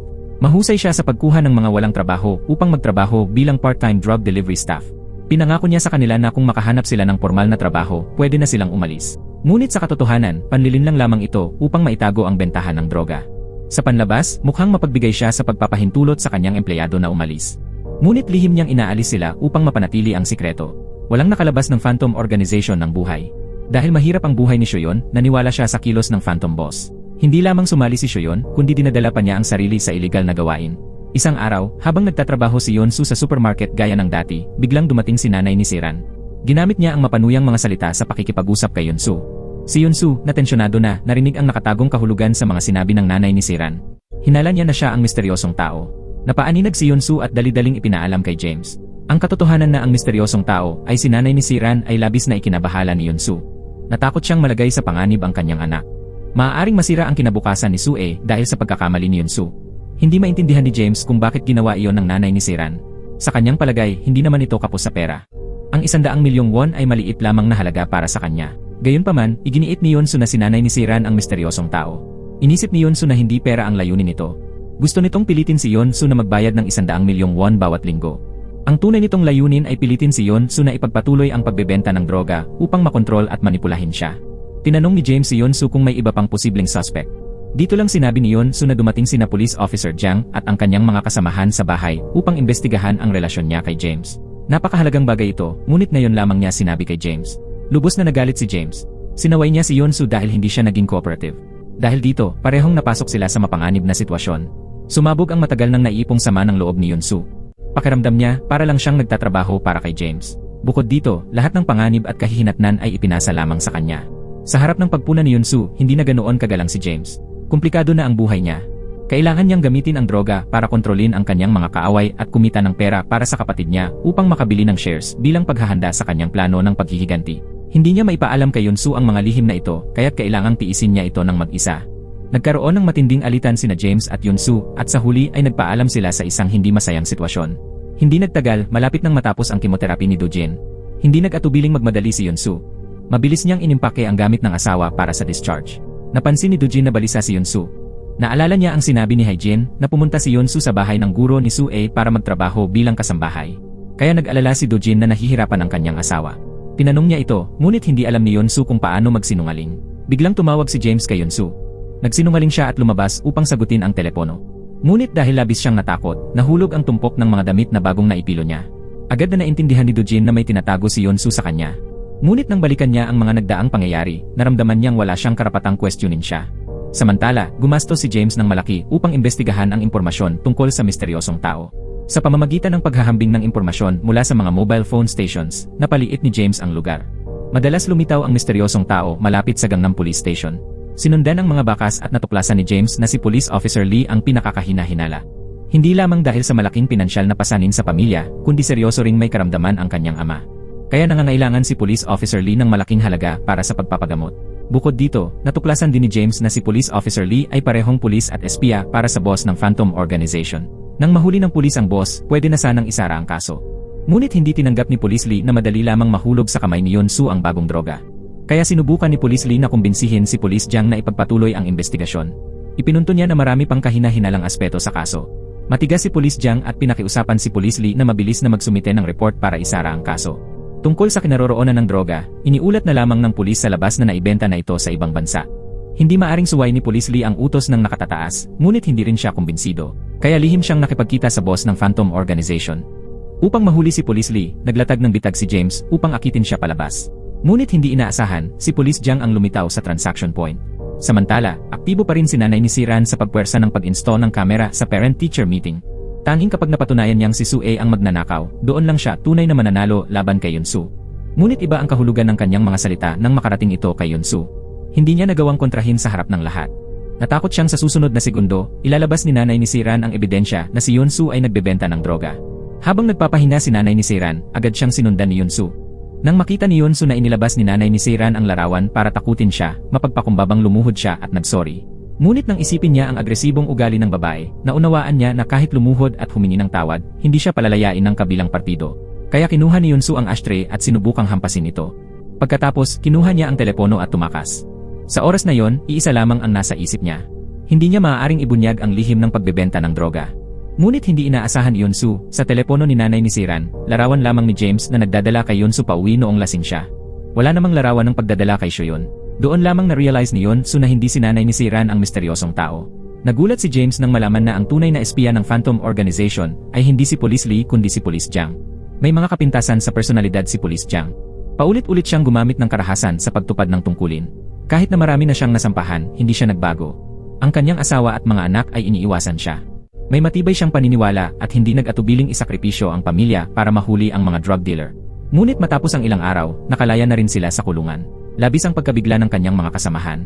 Unti-unti ring nagbago ang loob ni Police Jang. Kinamuhian niya ang mundong ito na puno ng kawalang katarungan at lalo siyang naiinis dito. Dahil ang kanyang pinaghirapan ay hindi nababayaran ng tama. Mula sa sandaling iyon, naniwala si Police Jang na ang pera ang sukatan ng katarungan. Ito ang paraan para mabuhay sa mundong ito. Aksidenteng natuklasan ni James ang lihim ni Officer Jang. Kasabay nito, na-realize ni James na ang pumatay kay Seoyeon ay si Officer Jang din. Inisip niya na napaka-perpekto ng kombinasyon ng isang guro at isang may bahay.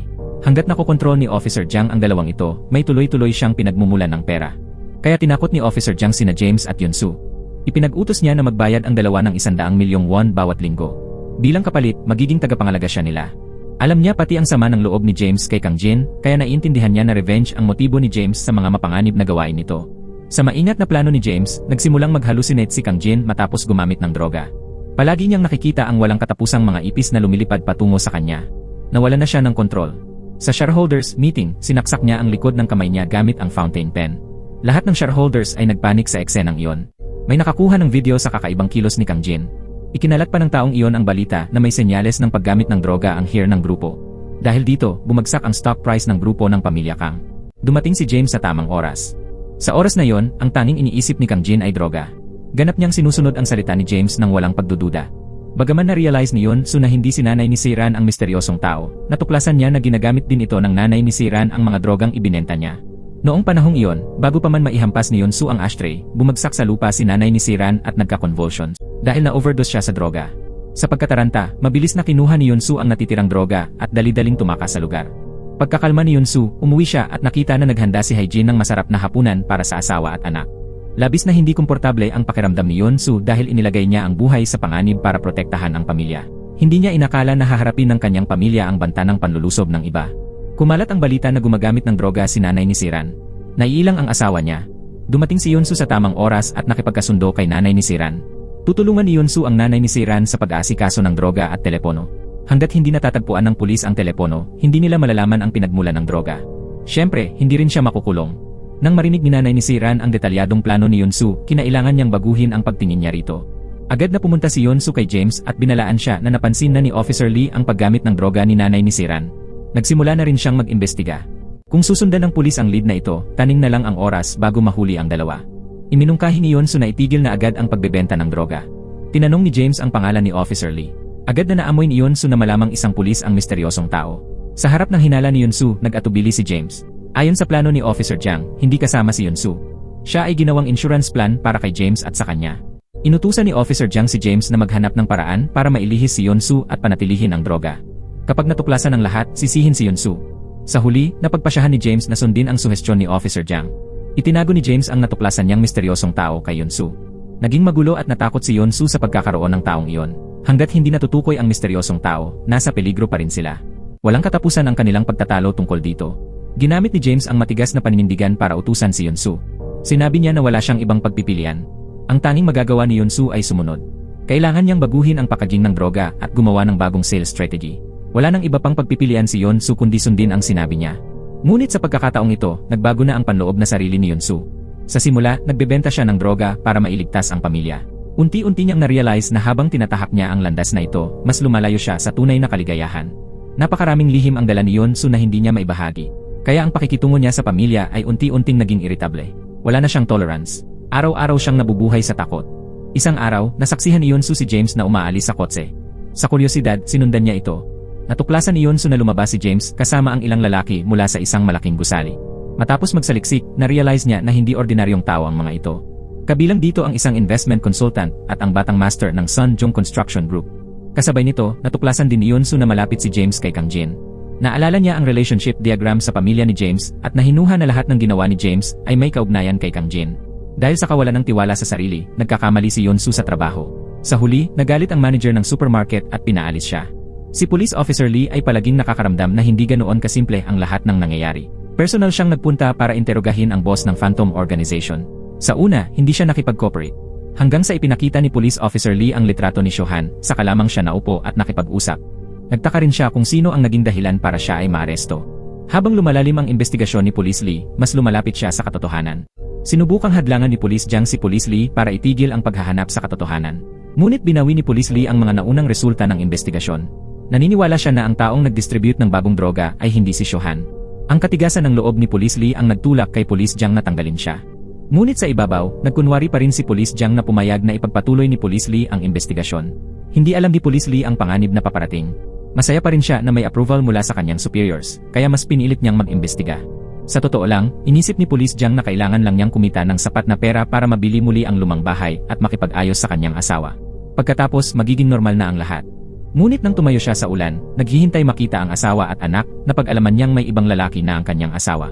Nang malaman ni Police Jang na plano ng asawa niyang dalhin ang anak nila sa ibang bansa, sobrang nagalit siya. Kung gusto niyang makuha ang kustodya ng anak, kailangan niya ng bahay at ipon. Kaya kailangan niyang ihanda ang lahat ng kaukulang dokumento bago makumpleto ng asawa ang exit procedures. Kaya napagdesisyonan niyang pabilisin ang proseso ng pagbebenta ng droga. Ipinaalam niya kay James na mula ngayon, kailangan niyang mag-transfer ng 200 milyong won bawat linggo. Hindi nagbigay ng kahit kaunting pagkakataon si Officer Jiang para makipagnegosasyon. Salamat sa mahusay na performance ni James, malapit na niyang dalhin ang malaking kita sa pamilya. Pagkalipas ng 10 taon, inimbitahan siya ng kapatid ni James sa bahay para sa hapunan. Kahit kamag-anak sila, sobrang awkward ng ina ni James. Kahit ang regalo na maingat na inihanda ni James para sa kanya, hindi niya alam kung tatanggapin ba o hindi. Sa buong pagkain, palaging may panikang ekspresyon ang ina ni James, para bang estranghero siya.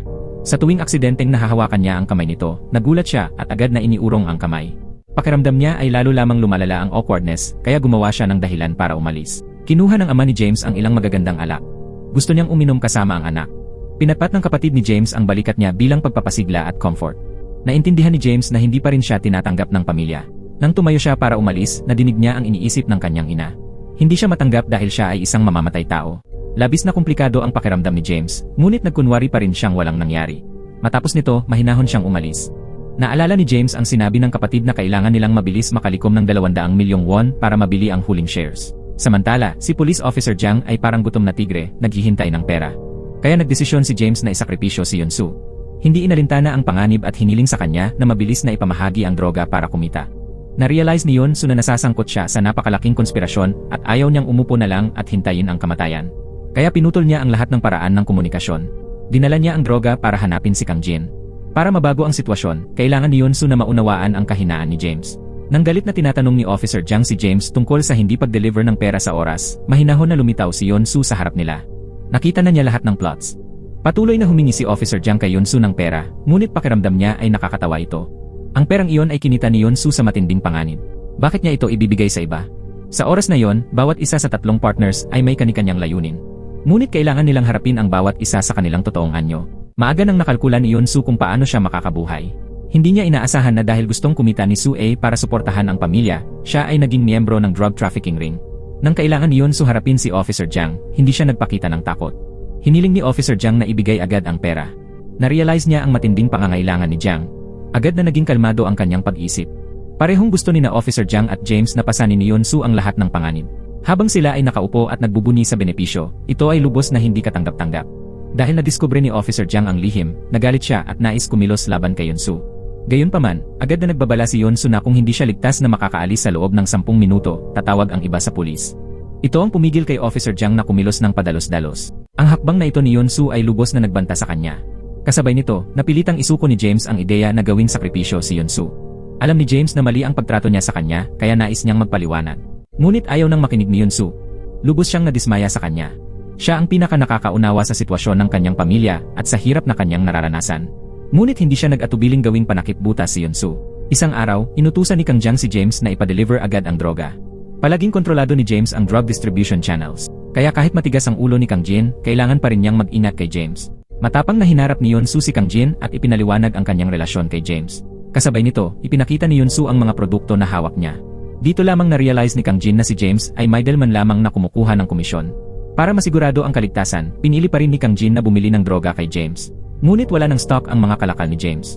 Pinilit ni Kang Jin si James na agad kunin ang mga produkto, kung hindi ay makikipag-cooperate siya kay Yunsu. Matagal nang nagsumikap si James para sa plano at tagumpay ay halos abot kamay na niya. Kaya ayaw niyang sumuko. Ngunit habang mas malapit siya sa tagumpay, mas dumarami ang problema. May plano sina James at kanyang kapatid. Basta hawak nila ang bahagi ng shares ng kumpanya ni Kang Jin, kaya nilang manipulahin ang buong kumpanya. Ngunit bigla namang ibinenta ni Kang Jin ang mga shares. Dahil dito, tumaas ng 1 bilyong won ang gastos nila sa pagmanipulate ng kumpanya.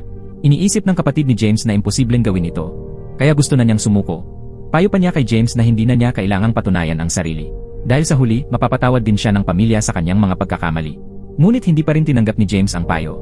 Sa tuwing naaalala niya ang maling paratang sa kanya, 6 na taon na ang nakalipas, nais niyang mapunit si Kang Jin sa daan-daang piraso. Lumalabas na si James ay dating young master mula sa mayamang pamilya. Isang araw, aksidenteng nakadalo si James at ang kaibigan niya sa party ni Kang Jin. Gamit ang kanyang status at posisyon, pinilit ni Kang Jin ang kaibigan na uminom ng isang basong may droga. Napilitang inumin ito ng buo. Ngunit sobrang lakas ng dosis ng droga. Agad bumagsak ang kaibigan sa lupa. Patuloy siyang nagsuka at nagkaroon ng convulsions. Na-realize ni James na may mali, kaya sinubukan niyang iligtas ang kaibigan. Ngunit pinilit din siya ni Kang Jin na uminom ng may droga. Agad niyang naramdaman na hindi malinaw ang kanyang isip. Nang magising siya, patay na ang kaibigan. Naaresto siya ng pulis. Natagpuan sa katawan niya ang sangkap ng droga at mariing pinagbintangan siyang pumatay sa kaibigan. Pinilit niyang ipaliwanag ang sarili. Ngunit hindi lang pulis ang humatol kay James, pati ang kanyang pamilya ay hindi naniwala. Pakiramdam ni James ay walang pag-asa ang kanyang kinabukasan. Sa depresyon at kawalan ng pag-asa, gusto niyang gumawa ng kahangalan. Ngunit isang araw, aksidenteng nakita ni James sa TV na si Kang Jin, ang totoong may sala, ay ligtas na na-interview ng media.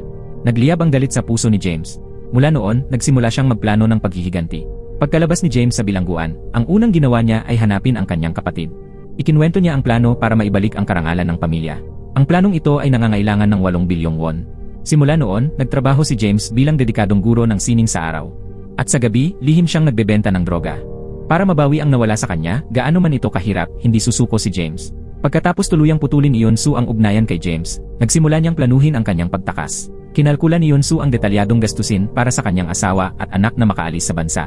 Ang kabuang halaga ay 2 bilyong won. Kaya naisip ni Yonsu na makipag-cooperate kay Kang Jin. Siya lamang ang makakabili ng lahat ng droga ng sabay-sabay. Wala pang ideya si Yonsu na habang inihahanda niya ang plano ng pagtakas, palihim na paparating ang panganib. Pumunta si Dujin sa ospital para sa re-examination. Ngunit hindi maganda ang kinalabasan. Nang lumabas si Dujin ng ospital, aksidenteng nakita niya ang ina ni Siran na dinadala sa ospital. Bigla niyang naalala na noong hinahanap siya ni Police Lee, partikular na binanggit ni Police Lee ang ina ni Siran. Na-realize ni Dujin na may koneksyon pala si Yonsu sa ina ni Siran. Pagdating ni Yonsu sa bahay, wala na siyang oras para alalahanin ang sakit ng asawa. Abala siya sa mabilisang pag-impake ng kanyang gamit. Nag-alala si Dujin na may nangyari sa kanyang asawa kaya sinubukan niyang tanungin siya. Ayaw magsabi ng katotohanan ni Yonsu. Lalong tumaas ang emosyon niya.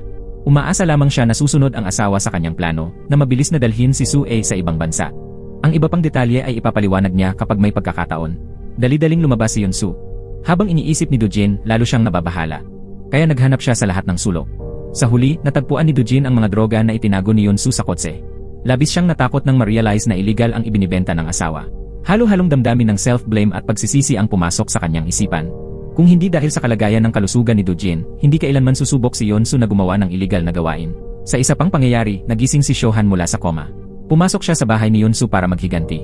Malinaw na naaalala ni Shohan na ang driver na tumama sa kanya noong gabing iyon ay si Yonsu. Ngunit wala si Yonsu sa bahay noong oras na yon. Kinuha ni Shohan ang larawan ng pamilya ni Yonsu. Pumunta siya sa paaralan para sundan si Sue. Nang makita ni Shohan ang pagmamahalan ni Yonsu at ang kanyang anak, hindi niya maiwasang maalala ang kapatid niya. Namumula ang kanyang mga mata.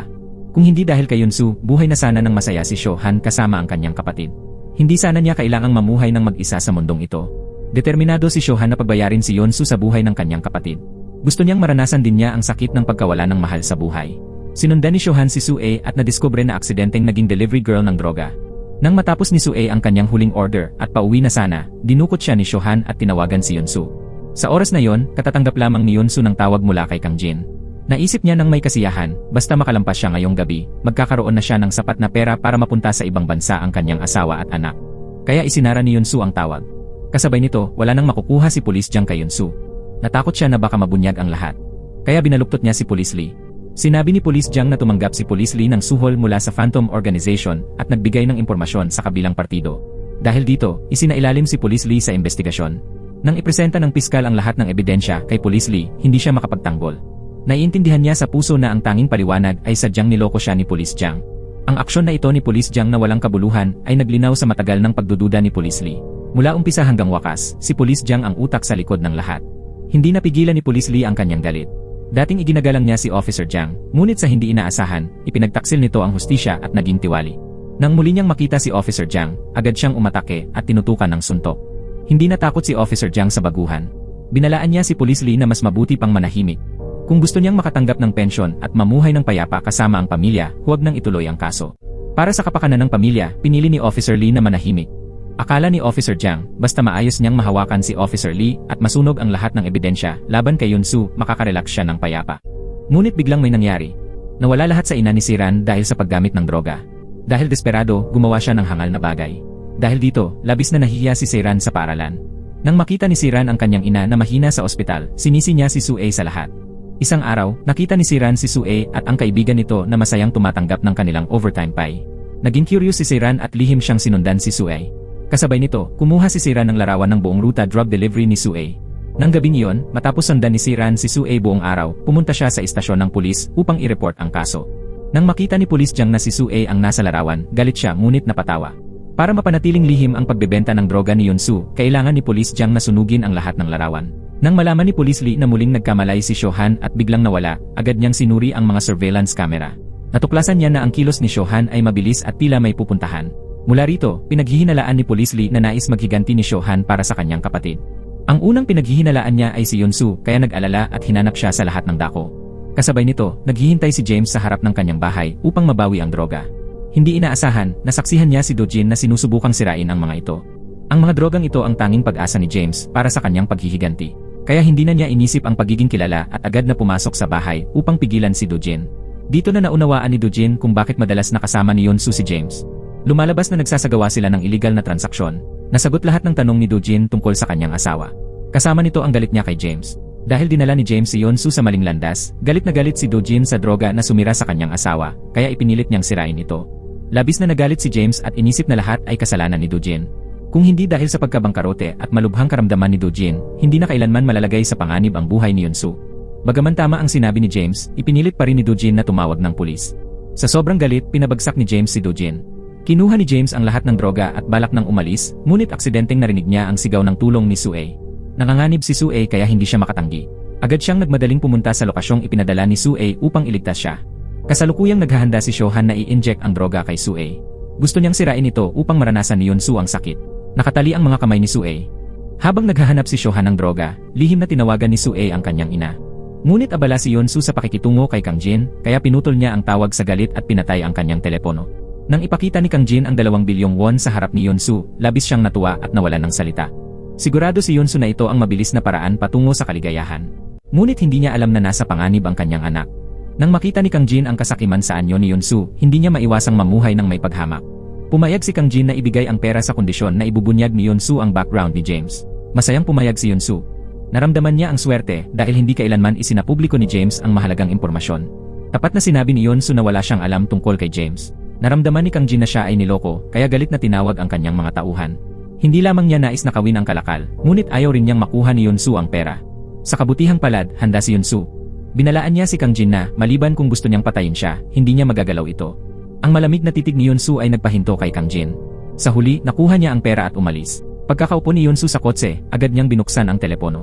Doon lamang niya nakita ang mensahe ng kanyang anak na humihingi ng tulong. Nang mabasa ang mensahe, natakot siya ng husto. Napakadelikado ng kalagayan ni Sue. Nagsimulang mabaliw si Shohan. Gusto niyang i-inject ang droga sa bata.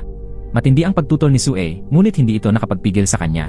Sa oras na yon, dumating si Police Officer Lee at pansamantalang napigilan ang kilos ni Shohan. Ngunit hindi sapat si Police Lee laban kay Shohan, kaya nakayanan lamang niyang humadlang sandali. Agad siyang nadapa sa suntok ni Shohan. Nakita ito ni Sue at sinubukang tumakas, ngunit nahuli uli siya. Habang patuloy na inaatake si Sue ni Shohan, binasag ni James ang pinto at pumasok. Nang malinaw na nakita ni Shohan ang mukha ng tao sa harap niya, agad niyang nakilala si James bilang isa sa mga kumidnap sa kanya at kay Shoyon noon. Biglang sumiklab ang galit ni Shohan. Inatake niya si James na parang baliw. Nang halos mamatay si James sa pagkakasakal, nagising si Police Officer Lee at sumigaw. Pinaalala niya kay James na atakihin ang sugat ni Shohan na hindi pa gumagaling.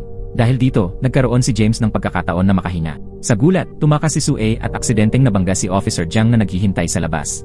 Sa sandaling makita ni Officer Jiang si Sue, naisip niya ang bagong plano. Nang nagmadaling tumakbo si Yunsu papunta sa istasyon ng pulis, nakita lamang niya ang anak na nasugatan.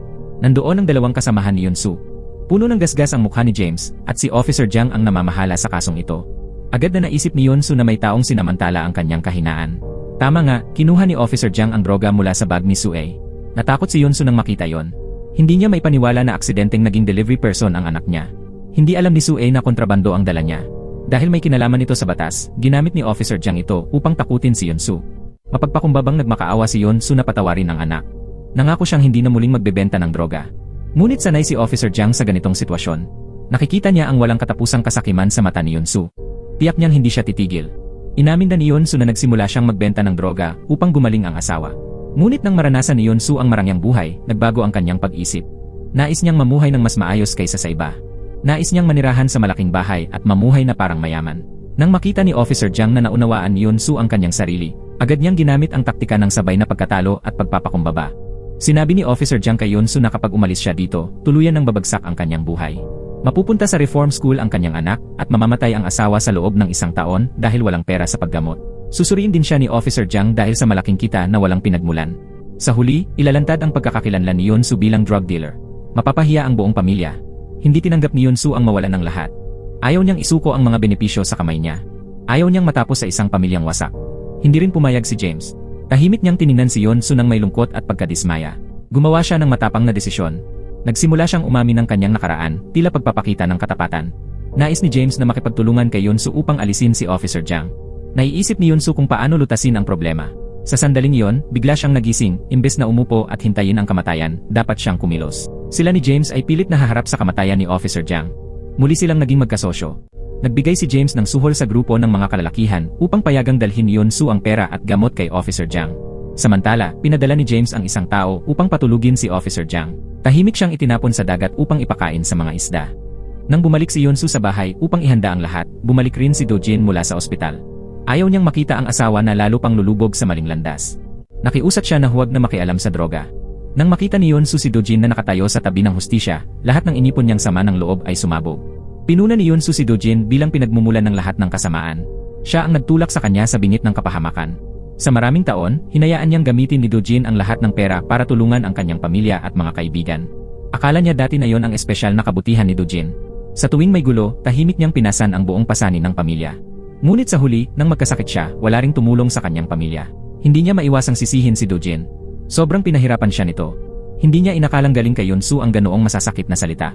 Naramdaman lamang niya na nagbago ang asawa. Dahil hindi mapigilan ni Do-jin ang krimen ni Yunsu, nagdesisyon siyang kunin ang telepono at tumawag ng pulis. Sa panik, itinulak ni Yunsu si Do-jin at nahulog. Tumama ang ulo ni Do-jin sa isang bato ng malakas at dumaloy ang maraming dugo. Hindi man tumawag ng ambulansya si Yunsu para sa asawa, agad siyang umalis sa lugar. Iniisip ni Yunsu na kapag nakalampas siya sa araw na iyon, babalik sa normal ang lahat.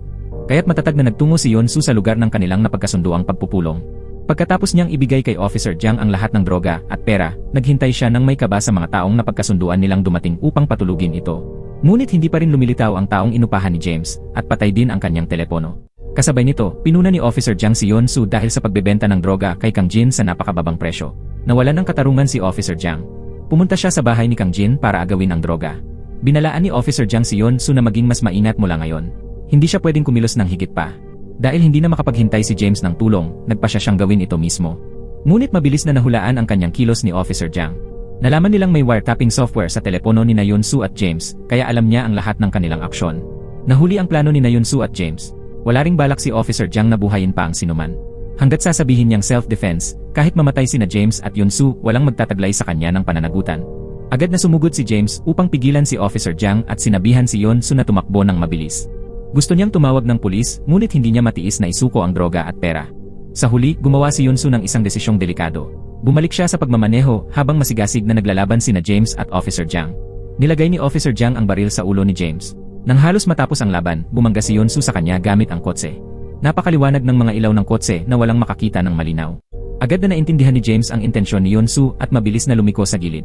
Ngunit hindi nakaligtas si Officer Jiang sa oras at tumama siya sa kotse ni Yunsu na nagpadaloy sa ere. Nagnerbiyos si Yunsu.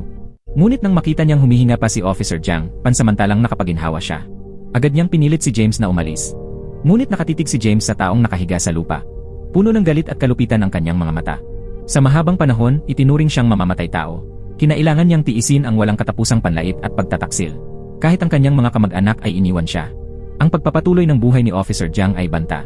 Hanggat buhay pa siya, maaaring masira ang plano ng paghihiganti ni James anumang oras. Hinawakan ni James ng mahigpit ang kanyang mga kamao na parang sumusuong sa palad ang kanyang mga kuko. Ang tanging iniisip niya ay alisin ang kalaban. Ngunit nagising siya sa mga salita ni Yunsu. Ang orihinal niyang layunin sa paghihiganti ay ipakita ang kanyang inosensya. Kung mamumuno siya sa dugo para sa paghihiganti, mawawalan ng saysay ang lahat ng kanyang nagawa. Naisip ni Yunsu ang perpektong plano para kay James. Hindi na niya kailangan saktan ang buhay ni Officer Jiang. Gamit lamang ang pagbabanta, makokontrol ni James ito. Kasabay nito, nakaupo si James ng maayos sa opisina ni Officer Jiang. Inihahanda niya ang kanyang pagbabalik loob. Nang magising si Officer Jiang sa ospital at malaman ito, hindi niya pinansin ang kanyang mga sugat at sinubukang tumakbo sa opisina. Nang harapin ni Officer Jiang ang pangungutya ni James, labis siyang nagalit. Sinabi ni James na nais niyang umamin kay Officer Jiang. Sinimulan niyang ikwento kung paano nila natanggap ni Yunsu ang mensaheng pananakot. Sa una, inisip ni Officer Jiang na sa kanyang kakayahan, hindi maniniwala ang tao kay James. Mapapanatili niya ang posisyon bilang pulis at mabuting imahe sa mata ng mga kasamahan. Ngunit nagbago ang sitwasyon nang ipakita ni James ang video. Naitala ng malinaw ang madilim na nakaraan ni Officer Jiang. Agad itong nagdulot ng pag-aalinlangan. Hindi niya inasahan na ipagsapalaran ang kanyang kinabukasan laban kay James, dahil kailangan pa niyang makipaglaban para sa kustodya ng anak at ipagpatuloy ang buhay. Sa huli, pumayag si Officer Jiang sa kahilingan ni James. Ititigil niya ang investigasyon sa kasong droga ni Yunsu. Agad na nag-book si Yunsu ng tiket papuntang Japan. Nakipag-ugnayan din siya sa isang treatment facility doon. Ngunit plano ni James na ipagpatuloy ang negosyo ng droga. Dahil nais niyang kumita ng sapat para tapusin ang plano ng paghihiganti. Orihinal na plano ni James na hatiin ang natitirang droga at pera kay Yunsu. Ngunit nang malaman niyang kailangan niya agad ng 1 bilyong won, ibinigay ni Yunsu sa kanya ang lahat ng perang nakuha niya mula kay Kang Jin. Lubos na nagpapasalamat si James. Nang makuha ng kapatid niya ang perang iyon, matagumpay niyang makukuha ang mga shares ng kumpanya ni Kang Jin. Sa oras na iyon, maaari nang pabagsakin ni James at ng kapatid niya ang buong pamilya Kang. Ngunit hindi nagtagal ang tuwa. Biglang pinamunuan ni Kang Jin ang isang grupo upang salakayin ang bahay at ilantad ang plano ni na James at ng kanyang kapatid sa harap ng lahat. Lumalabas na galit pa rin si Officer Jiang kay James sa kanyang ginawa. Malinaw din sa kanya na matagal nang nagtatago si James, naghihintay sa araw ng paghihiganti. Hanggat ibubunyag ni Officer Jiang ang plano ni James, maaari niyang maranasan ang galit na nadarama. Higit pa rito, tiyak na maghihiganti ng malupit si Kang Jin. Kaya't hindi na kailangan pang kumilos ni Officer Jiang. Maaari siyang maupo lang at makinabang sa mga nangyari. Totoo nga ang hula ni Officer Jiang. Pag alam ni Kang Jin sa tunay na pagkakakilanlan ni James, agad niyang ipinasiyasat ito ng mabuti. Nang salakayin ni Kang Jin ang bahay ni James at makita ang pader na puno ng mga larawan, agad niyang iniutos sa mga tauhan na alisin lahat ng ebidensya na may kinalaman kay James, kasama ang video sa kanyang computer. Naitala nito si Kang Jin na gumagamit ng droga. Nang matapos na ang lahat ng paghahanda, tumawag si Kang Jin para iulat ang insidente. Itinulak ni Kang Jin si James sa harap ng mga pulis. Sa oras na yon, wala pang alam si James at nasa klase pa siya, nagpapaalam sa mga estudyante. Biglang pumasok ang mga pulis sa silid-aralan at inaresto si James dahil sa kasong drug trafficking. Nagdulot ang balita ng pagkakaaresto kay James ng tsismisan mula sa mga magulang. Siyempre, naging pinaghihinalaan din si Yunsu dahil siya ang kasambahay ni James. Labis ang pagkapanik ni Yunsu. Nais niyang agad dalhin ang asawa at anak at umalis. Ngunit ayaw na ni Dojin na sumama. Kamakailan lang, noong nalaman ni Haejin na alis na ang buong pamilya ni Yunsu papuntang Japan, labis siyang nagpanik at tumakbo para pigilan sila. Noong gabing nag-away sina Dojin at Yunsu, nakita ni Haejin si Yunsu na nagmamadaling kinokolekta ang mga nagkalat na pill. Nang sandaling iyon, agad na naintindihan ni Haejin na umaasa si Yunsu sa negosyo ng droga upang gamutin ang sakit ng asawa. Nais ni Haejin na manatili si Dojin at huwag iwan siya, ngunit mariing sinabi nito na gusto lang niya na makasama ang kanyang pamilya. Sa pagmamadali, nais ipahayag ni Haejin ang kanyang nararamdaman para kay Dojin, ngunit nag-atubili siya ng matagal at hindi pa rin masabi. Sa katunayan, naunawaan na ni Dojin ang damdamin ni Haejin. Sinabi niya ang lahat upang hindi na magkaroon ng ilusyon si Haejin. Tinuturing ni Yunsu si Haejin bilang kanyang pinakamatalik na kaibigan. Ngunit alam ni Dojin ang tunay na kalikasan ni Haejin. Lumabas na noong internship pa si Yunsu sa bangko, mahusay ang lahat ng kanyang performance. Ngunit sa huli, hindi siya natanggap bilang full-time employee. Lahat ay dahil nilandi ni Haejin ang boss. Kaya't nakansela ang pagkakataon ni Yunsu. May maliit pa ring ilusyon si Haejin at inisip na hindi nagsabi ng totoo si Dojin dahil may nararamdaman siya para sa kanya. Gayunpaman, prangkang sinabi ni Dojin na ang dahilan kung bakit hindi niya sinabi ang katotohanan ay dahil natatakot siyang masyadong mabigla si Yunsu. Mawawala sa kanya ang parehong karera at pagkakaibigan. Palaging nais ni Haejin na agawin ang lahat mula kay Yunsu. Ngunit sa huli, napagtanto niya na isa na lamang siyang biro. Alam na ni Dojin ang lahat ng maruruming bagay na ginawa niya. Wala nang pagkakataon si Haejin na agawin siya. Nilamon siya ng lubos na kawalan ng pag-asa. Mula noon, nagbago ang isip ni Dojin. Nais niyang maging malaya si Yunsu mula sa kanyang pasanin. Nais niya lamang na mabuhay ito ng maayos. Pinayuhan ni Dojin si Yunsu na sumuko. Kahit na kailangan niyang harapin ang legal na kaparusahan, palagi siyang nasa tabi nito. Kahit gaano kahirap ang hinaharap, hanggat magkakasama ang buong pamilya, malalampasan ang lahat. Dahil sa init ng loob ni Dojin, napaluha si Yunsu. Sa huli, nagpa siya siyang sumuko. Ngunit ang biglaang paglabas ni Officer Jiang ay humadlang. Nahulaan na ni James na matapos ang pagbabanta, hindi basta tatayo lamang si Officer Jiang at hahayaan ang kamatayan. Pumunta si James kay Officer Lee at pinaalalahanan siyang imbestigahan ang malaking halaga ng cash na itinago ni Officer Jiang. Batay sa ibinigay ng mga clue ni James, lihim na pumasok si Officer Lee sa bahay ni Officer Jiang. Habang nakaupo si Officer Lee sa kama ni Officer Jiang, bigla siyang nagkaroon ng ideya. Pinunit niya ang isang sulok ng dingding at natuklasan na ang buong dingding ay puno ng cash. 800 milyong won ang lumitaw sa kanyang harapan. Agad na iniulat ni Officer Lee sa Procuratorate at mabilis nilang sinimulang imbestigahan si Officer Jiang. Nang hinarap ang akusasyon ng mga tauhan, tumanggi si Officer Jiang na aminin ito. Nagsinungaling pa siya na wala siyang alam sa pera. Isang bitag lamang ito na ginawa ng iba upang siraan siya. Hindi naniwala ang prosecutor sa paliwanag ni Officer Jiang. Dahil ang katotohanan sa harap ng mata ang ebidensya para siya ihatulan. Sa huli, nahatulan si Police Jiang. Sa daan, sinamahan siya ni Officer Lee. Bigla niyang tinanong ang tungkol sa isang lumang kwento. Nabigyan siya ng multa dahil may nadiskubring maruming pera sa kanyang sasakyan. Palagi niyang pinaghihinalaan na lahat ay gawa ni Police Jiang. Sa pagkakataong ito, hindi na itinanggi ni Police Jiang ngunit prangkang inamin. Hindi siya nag-atubiling sabihin na noong panahong iyon, nangangailangan ng pera ang pamilya ni Officer Lee. Si Police Jiang ang nagbigay nito. Kaya't natural lamang na si Officer Lee ang tumanggap ng sisi. Noon, iginagalang na pinuno si Police Jiang. Ngunit ngayon, naging walang hiya siya. Labis itong nagpagalit kay Officer Lee. Ngunit sa pag-iisip sa pagkakaibigan sa maraming taon, hindi niya matiis na siraan si Police Jiang. Pinayuhan lamang siya ng mga kasamahan na pumasok sa kulungan upang magbago. Hindi niya matanggap ang ganitong pagkatalo. Lihim niyang kinuha ang paperclip na nakatago sa ilalim ng upuan at tahimik na binuksan ang mga posas. Kinuha ni Officer Jiang ang baril ni Officer Lee at pinigilan siya. Pagkatapos, tumakas siya. Dahil na-distract ang driver, sumalpok ang kotse sa bakod. Agad nagulo ang sasakyan. Biglang pumutok ang baril. Nabaril ang dating tauhan sa leeg at namatay kaagad. Sa oras na ito, tuluyang nawala ang lahat ng pagkatao ni Officer Jiang. Tumakas siya sa kotse at naging isang kriminal na hinahabol ng batas. Sa desperasyon, una niyang pinuntahan ang bahay ni Yunsu. Sa sandaling iyon, naghahanda si Dojin na dalhin siya upang sumuko. Nangamba siya na baka saktan ni Officer Jiang ang kanyang asawa. Kaya't agad siyang tumayo sa harap ni Yunsu. Sinuntok ni Officer Jiang si Dojin na nagdulot ng pagbagsak nito. Tumingin si Yunsu sa opisyal na dugo ang katawan at hawak ang baril sa kamay. Naisip ni Yunsu na maaaring mawalan ng kontrol si Officer Jiang anumang sandali. Upang maprotektahan ang sarili, siya na mismo ang nag-abot ng pera at droga. Nang papalayo na si Officer Jiang, bigla niyang nakita si Sue na pumasok sa pintuan. Agad na nabuo sa isip niya ang isang masamang plano. Sa sandaling iyon, nawala na ang lahat ng kanyang katwiran. Nang makita niyang plano ni Yunsu na tumakas kasama ang kanyang pamilya, sumiklab ang kanyang galit. Sa isip ni Officer Jiang, si Yunsu ang sumira sa lahat para sa kanya. Kaya hindi karapat-dapat siyang maging masaya. Agad siyang nagbabaril kay Yunsu. Ginamit ni Dojin ang lahat ng kanyang lakas upang pansamantalang protektahan si Yunsu. Dahil dito, siya ay natamaan ng bala. Sa sandaling iyon, itinulak ni Sue ang pinto at pumasok. Hindi tumigil si Officer Jiang. Agad niyang binago ang target at si Sue na ang sinundan. Agad na humarap si Yunsu kay Officer Jiang upang protektahan ang kanyang anak. Nang hilahin ni Officer Jiang ang gatilyo, napansin niyang wala ng bala ang baril. Tumingin siya kay Yunsu nang may malalim na kahulugan. Naniniwala siya na nasira na niya ang pamilya nito. Para sa kanya, makatarungan na yon ang wakas. Pagkatapos noon, kampanteng umalis si Officer Jiang. Nananabik sa lungkot at kawalan si Yunsu at ang kanyang anak sa pagkawala ng isang mahal sa buhay. Ngunit pagkaraang matapos ang libing ni Dojin, naaresto si Yunsu ng pulis. Dahil pinaghihinalaan siya sa drug trafficking, alam ni Sue na hindi lang nawala ang kanyang ama kundi nalaman din niya na ang kanyang ina ay isang drug dealer. Mahirap tanggapin ang katotohanan iyon. Tumanggi si Sue na makipagkita kay Yunsu. Matigas ang paniniwala ni Sue na si Yunsu ang hindi direktang dahilan ng pagkamatay ni Dojin. Labis ang kanyang sakit ngunit hindi niya maipaliwanag. Sa kwarto ng interogasyon, nagharap sina Yunsu at James. Hindi binigyan ni James si Yunsu ng pagkakataon na magsalita. Siya na lamang ang tumanggap ng lahat ng sisi. Alam ni James ang mahirap na kalagayan ni Yunsu at nauunawaan din ang kanyang damdamin para sa anak. Batay sa testimonya ni James, nabawasan ang sentensya ni Yunsu. Ngunit hindi pa rin ito tinanggap ni Police Lee. Hinahanap niya si Officer Jiang sa lahat ng lugar ngunit walang bakas. Kaya naisip ni Police Lee ang isang matapang na plano, gagamitin sina Yunsu at James upang akitin si Officer Jiang. Agad pumayag si Yunsu. Talagang gusto niyang magkaroon ng pagkakataong itama ang kanyang sarili.